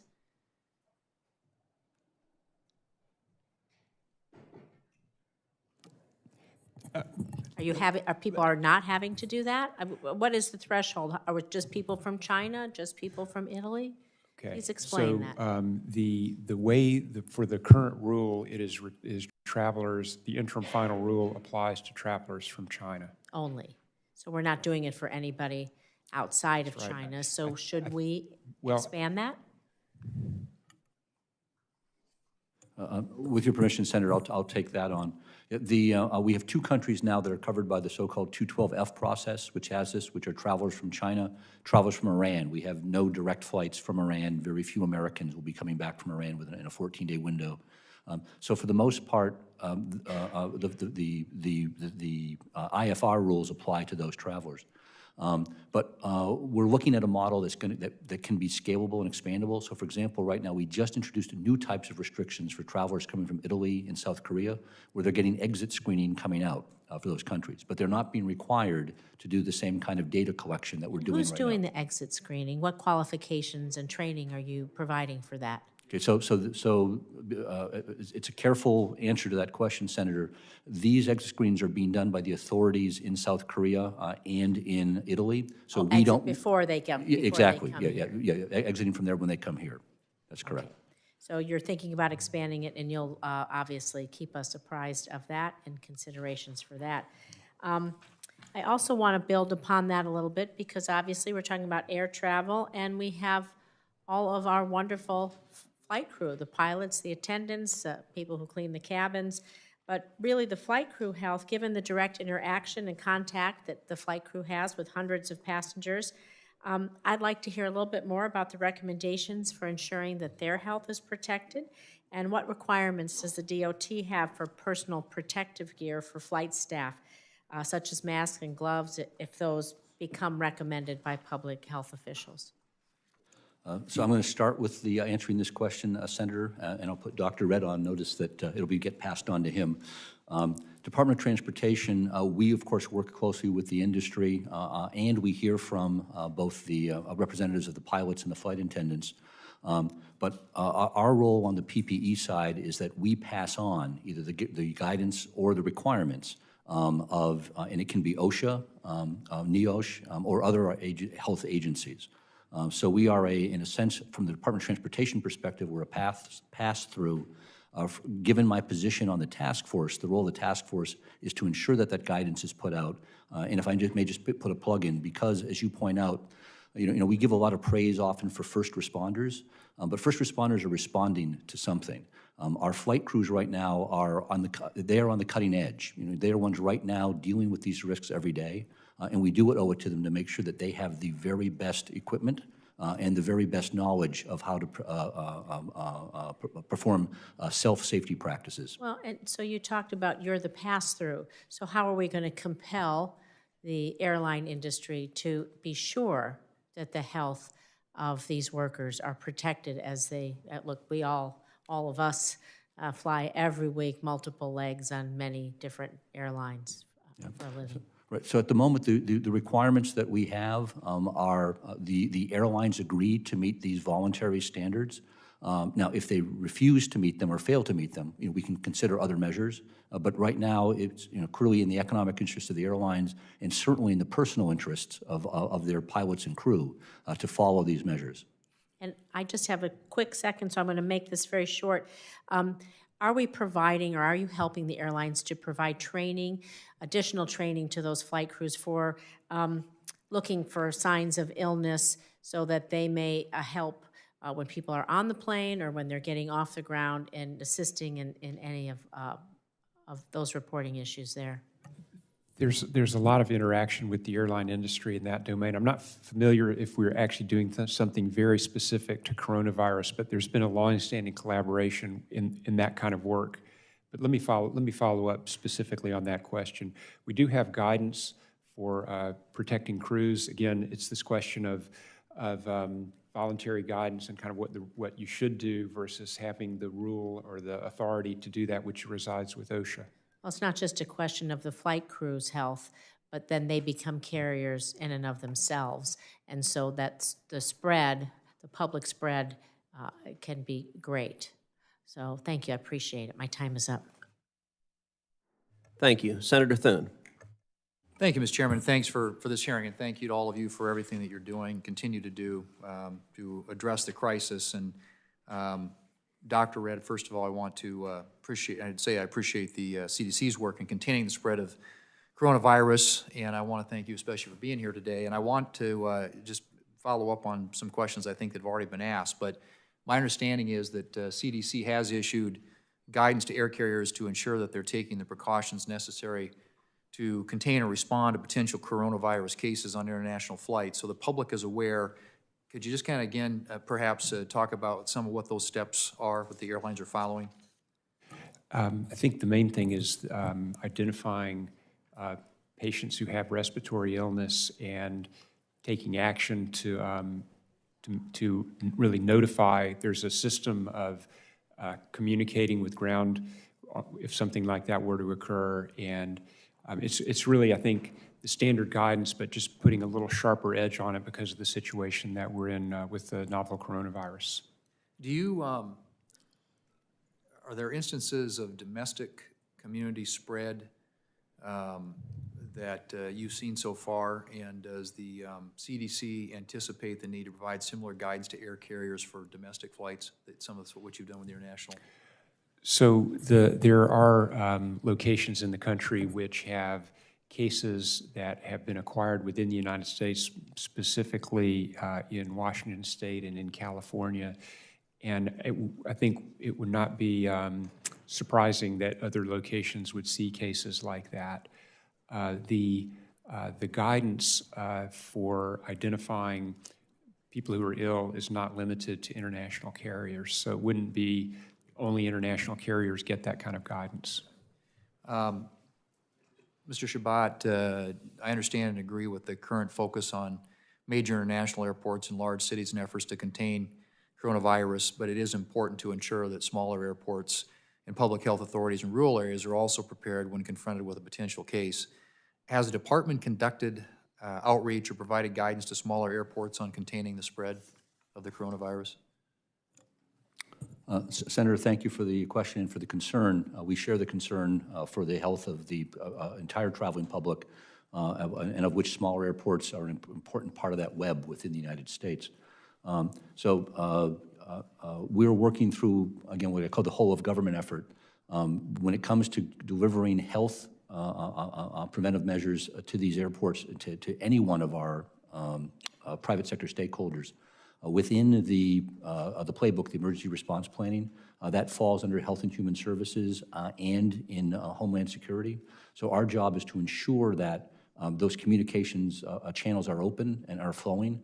We have had, just in the last 2 weeks, 2 major conference calls, including aviation organizations and individual airports, for exactly this reason, to connect them with their first line is their own public health authorities, and then through that is the CDC for health guidance. Yeah. Dr. Redd, what resources is the CDC providing airports across the country, including smaller airports, to ensure that they can properly respond to a potential outbreak? I think in general, the quickest line of where to get help would be the local health department. We are certainly available to communicate, but we would have guidance and we would work that through the local, state and local health departments. So that's going to be the kind of the first line of defense in the public health system would be the local health department and the state health departments. Okay.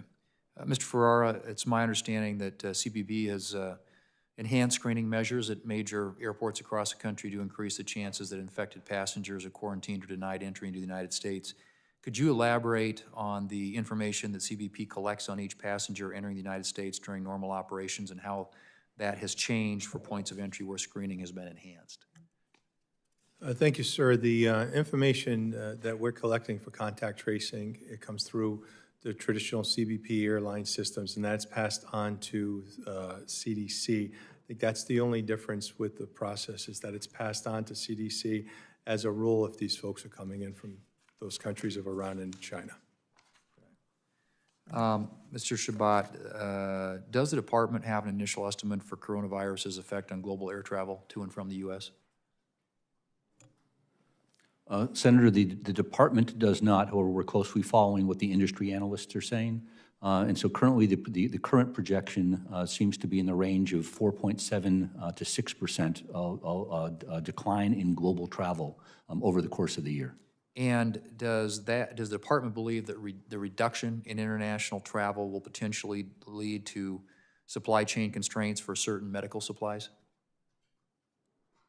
The department, as a department, does not have a position on that, but I can certainly say as a member of the task force, we see that there are disruptions in certain parts of the supply chain.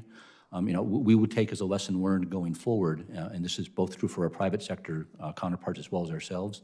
I think there's a lot of lessons to be drawn here about having over-reliance on a single source of supplies. Okay. Thank you. Thank you, Mr. Chairman. Thank you. Senator Markey. Thank you, Mr. Chairman. Admiral Redd, good to see you, sir. Thank you for your service. My wife is a retired Rear Admiral in the Public Health Service, so I know your core, your work, and what you're dedicated to. So if you could, perhaps discreetly, just describe to us what it means when the president starts to call the coronavirus a hoax or puts out information which is medically inaccurate.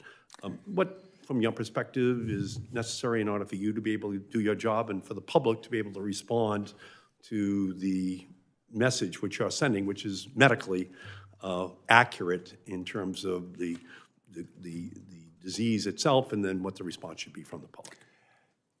I think that in the last several weeks, there's been a focus on making sure that we are in alignment as a whole of government approach. I think that that's been very helpful with Vice President Pence in charge. I think that will help make sure that when a decision needs to be made, that there will be communication across departments so that all the experts are able to work more closely together. I think that is going to be very helpful as we move forward here.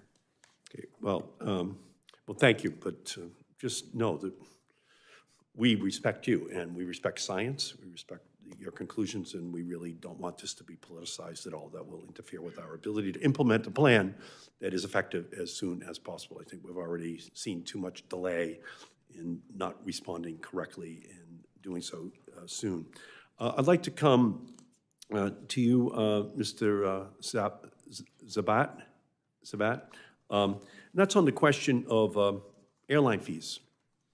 We have a pandemic which is going to hit the United States in much larger measure over the next weeks and months, according to the experts.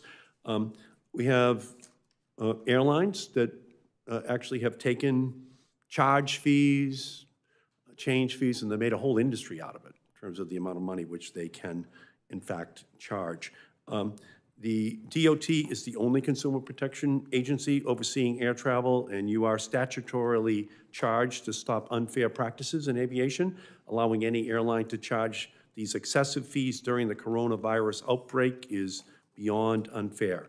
So I urge the Department of Transportation to take action immediately and prohibit all cancellation and charge fees during this emergency. Anything less is a failure to fulfill your duty, and that's why I plan to send a letter to Secretary Chow later this afternoon, formally asking her to suspend these change and cancellation fees in the face of this public health crisis. The time for DOT to act is now. We don't want citizens deciding they have to fly, just because the cancellation fee would be too large if, in fact, from their perspective, given their own health, or their other family members' health, that it might be a danger to them if they came into contact. Would you commit to ensuring that the DOT, which is the Consumer Protection Agency, ensures that change and cancellation fees are suspended during this crisis? Your concern and your request is noted, Senator, and you have my commitment that we will get on that right away. As you say, this is an emergency response situation. We're not looking to spend months or years developing a rule, so we'll get you an answer back very quickly. Yeah, I think that's not an incidental issue for many families. I can see more and more people have flown like 7 times in the last 10 days. More and more people on each flight have a mask on. So for every one of those people, there's somebody else that's very concerned and didn't want to cancel the flight because they had to travel, but they might have if they didn't have the additional fee. You're not the only one who's noticed that. I've noticed that several of the carriers in the industry have already decided to say that, that they're going to be that they will withdraw some of those fees. Yeah, well, I just recommend to you that it become an industry-wide practice through your insistence upon it. I think it would be great. And if I may, Admiral, the highest fatalities from the coronavirus have been in areas where the healthcare system has been overwhelmed. CDC must take steps to prepare hospitals for surges of coronavirus cases that could stress healthcare systems' capacity to care for those patients, especially those who may need hospitalization in airborne infection isolation rooms. CDC's current guidance, which hasn't been updated since February 11th, nearly a month ago, is for facilities lacking airborne infection isolation rooms to transfer patients to facilities with available rooms. But we know this option may not be available if there is a surge of cases in a particular region. Dr. Redd, can you commit to provide hospitals and other healthcare providers clear and specific guidance on how to safely care for a surge of patients without airborne infection isolation rooms? Let me look into that and get back with you. I think that you're bringing up a very important point, and that if there are the number of patients exceeds the number of beds, there's going to have to be guidance for that situation. Yeah. So you will provide clear guidance to those hospitals? Yes, sir. Let me get back to you with that, but yes, we will do that.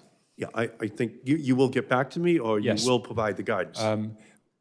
First get back to you, and then provide the guidance. I think they need guidance. I think that many places in this country need it right now.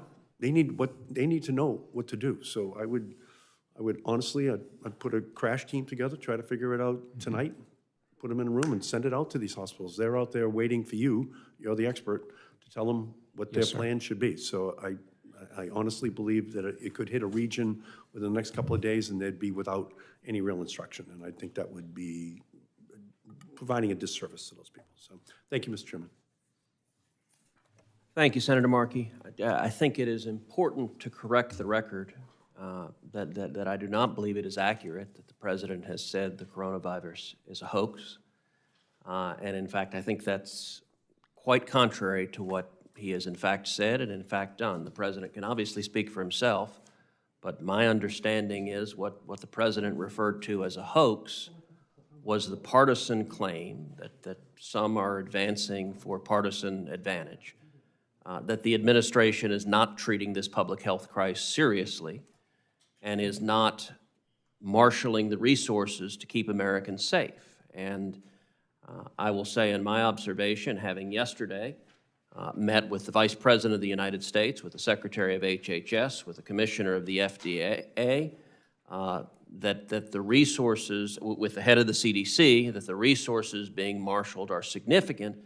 And Admiral Redd, I want to ask you, in your opinion as a health professional and as a lifelong expert in communicable diseases, how significant was the step that the President and the administration took early on to halt air travel in and out of China and to quarantine Americans returning to China? How significant was that? I think it was a very important decision to make, and I think that there was a prolonged period of time when we had a very small number of cases.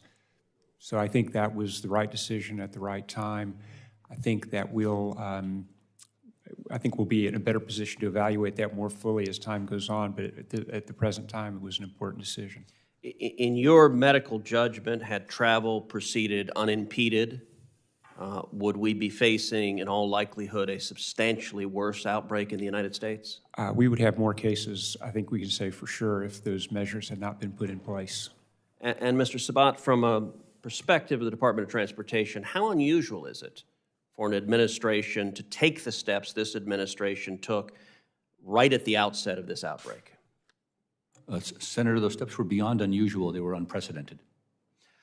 I can tell you I spoke personally with the President, I think 2 days after air travel was halted to China, and the President asked me directly, said, "Ted, what do you think?"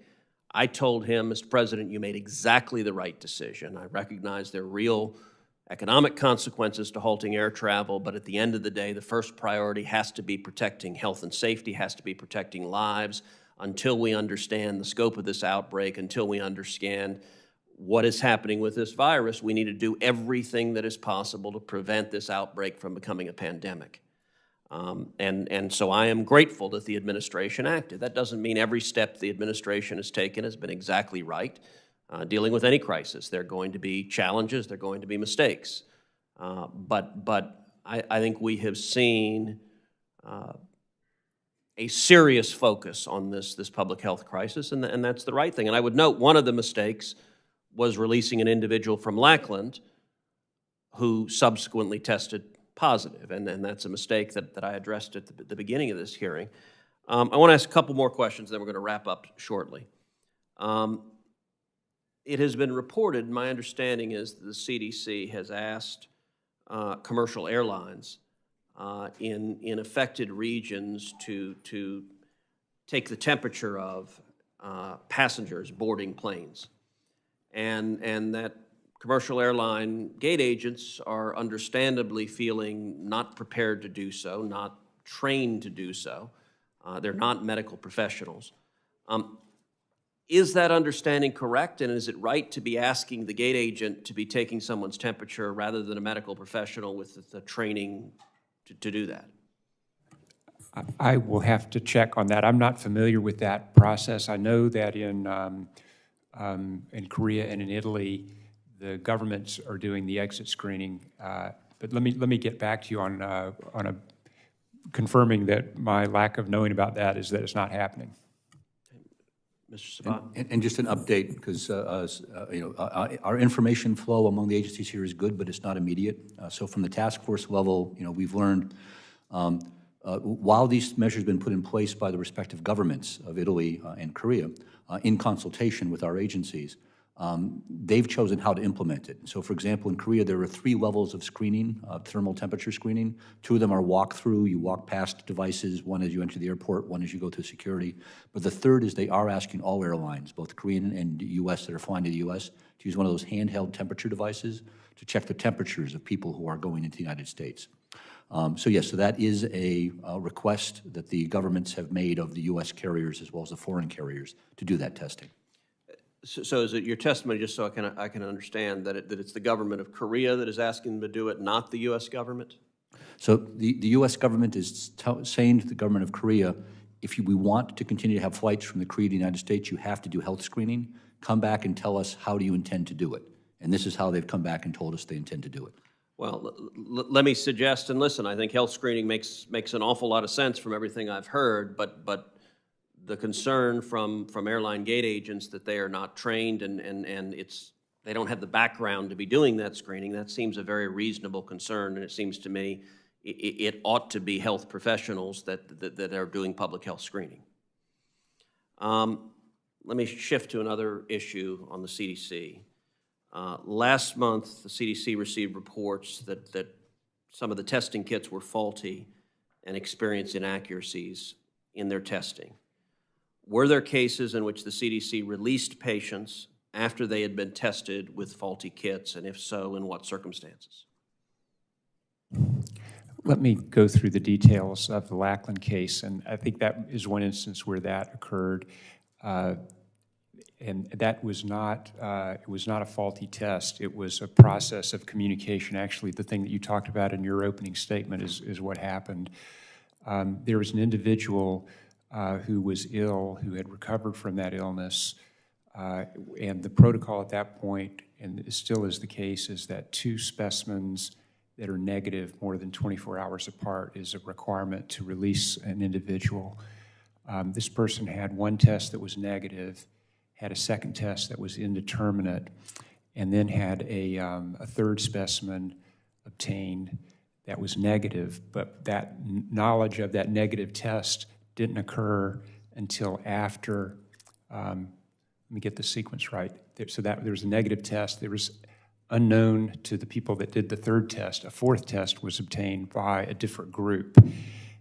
According to the protocol, there was the negative test, the indeterminate test, and a negative test, so that met the criteria. Unfortunately, that 4th test that wasn't known by the people making the decision to release the person turned out to be a positive test. I think so I think the real issue was the communication there, and no one should be released with a pending test. That's one just obvious thing that is really about the internal communication.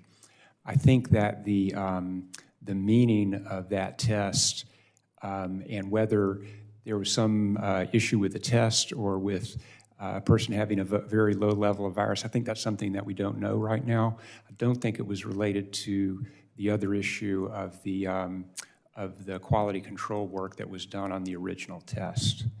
Is CDC examining why someone who tested positive had 2 negative tests? That certainly raises questions. Yes, sir. Yes, sir. I think one of the questions will be, I mean, this is really, it's a new infection, it's a new virus, and for example, in the Ebola response in West Africa, the role of sexual transmission wasn't something that was recognized before an outbreak of that size occurred. During that outbreak, it was learned that that can be an important cause of recrudescent really outbreaks or infections. I'm not suggesting that that's the case here, but just there's more that the scientific community is going to learn about this disease. I think it may shed some light on how an outcome like that could occur. Is the current protocol for releasing someone from quarantine 3 consecutive negative tests with no intervening tests? It's 2 negative tests separated by more than 24 hours, so that has not changed. I think that your suggestion that this is something that really needs a hard examination is completely correct. I think the real issue here was that there was a test that was out there that wasn't, the existence of that test pending should have been something that would have kept the person from being released at the first place. And then with the positive test, we wouldn't have had it would still be the question of how do you get that kind of sequence, but we wouldn't have had the situation where a person with a positive test was released.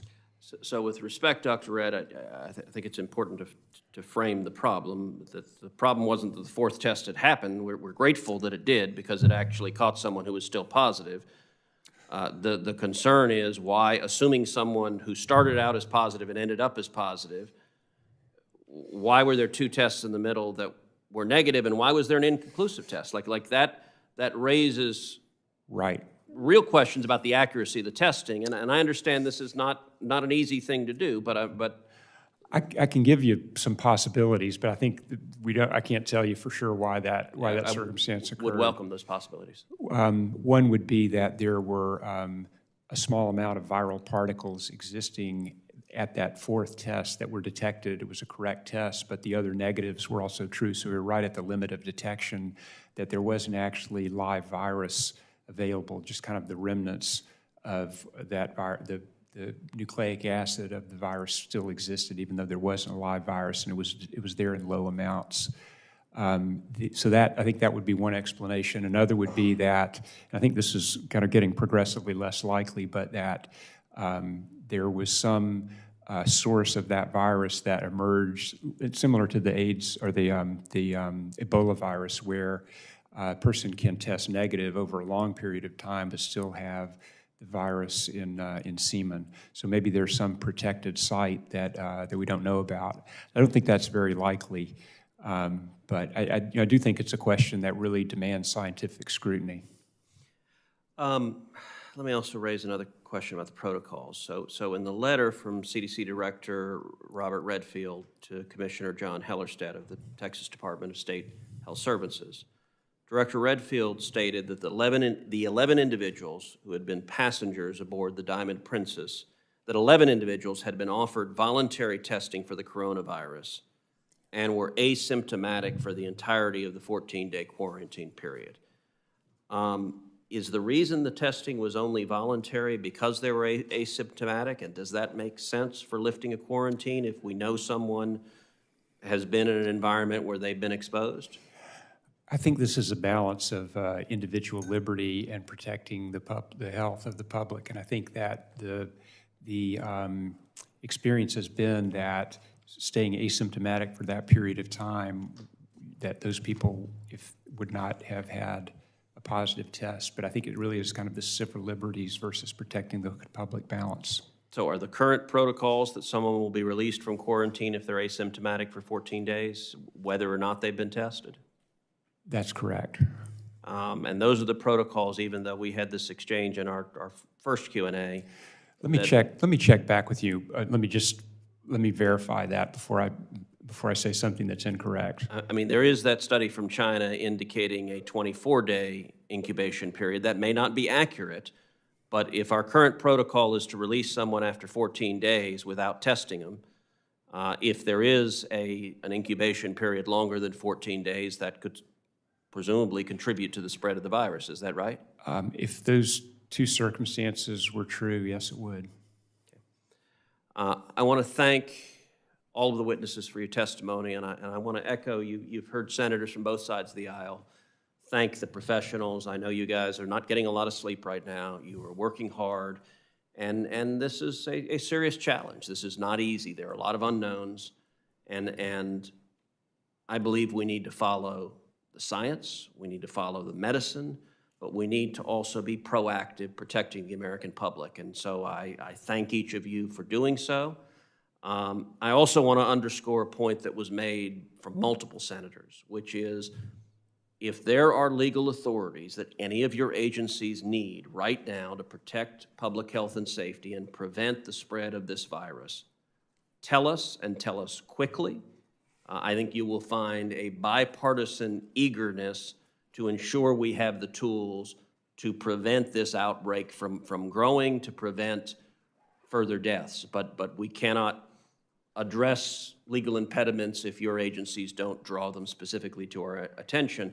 I would note we have a funding bill that is moving rapidly, and it is possible even as quickly as that funding bill attaching a provision to that if it proved necessary to addressing this challenge. With that, I want to thank all of the witnesses for their testimony. The hearing record will remain open for 2 weeks. During that time, senators are asked to submit any questions for the record, and upon receipt, the witnesses are requested to submit their written answers to the committee as soon as possible. And with that, this hearing is now adjourned.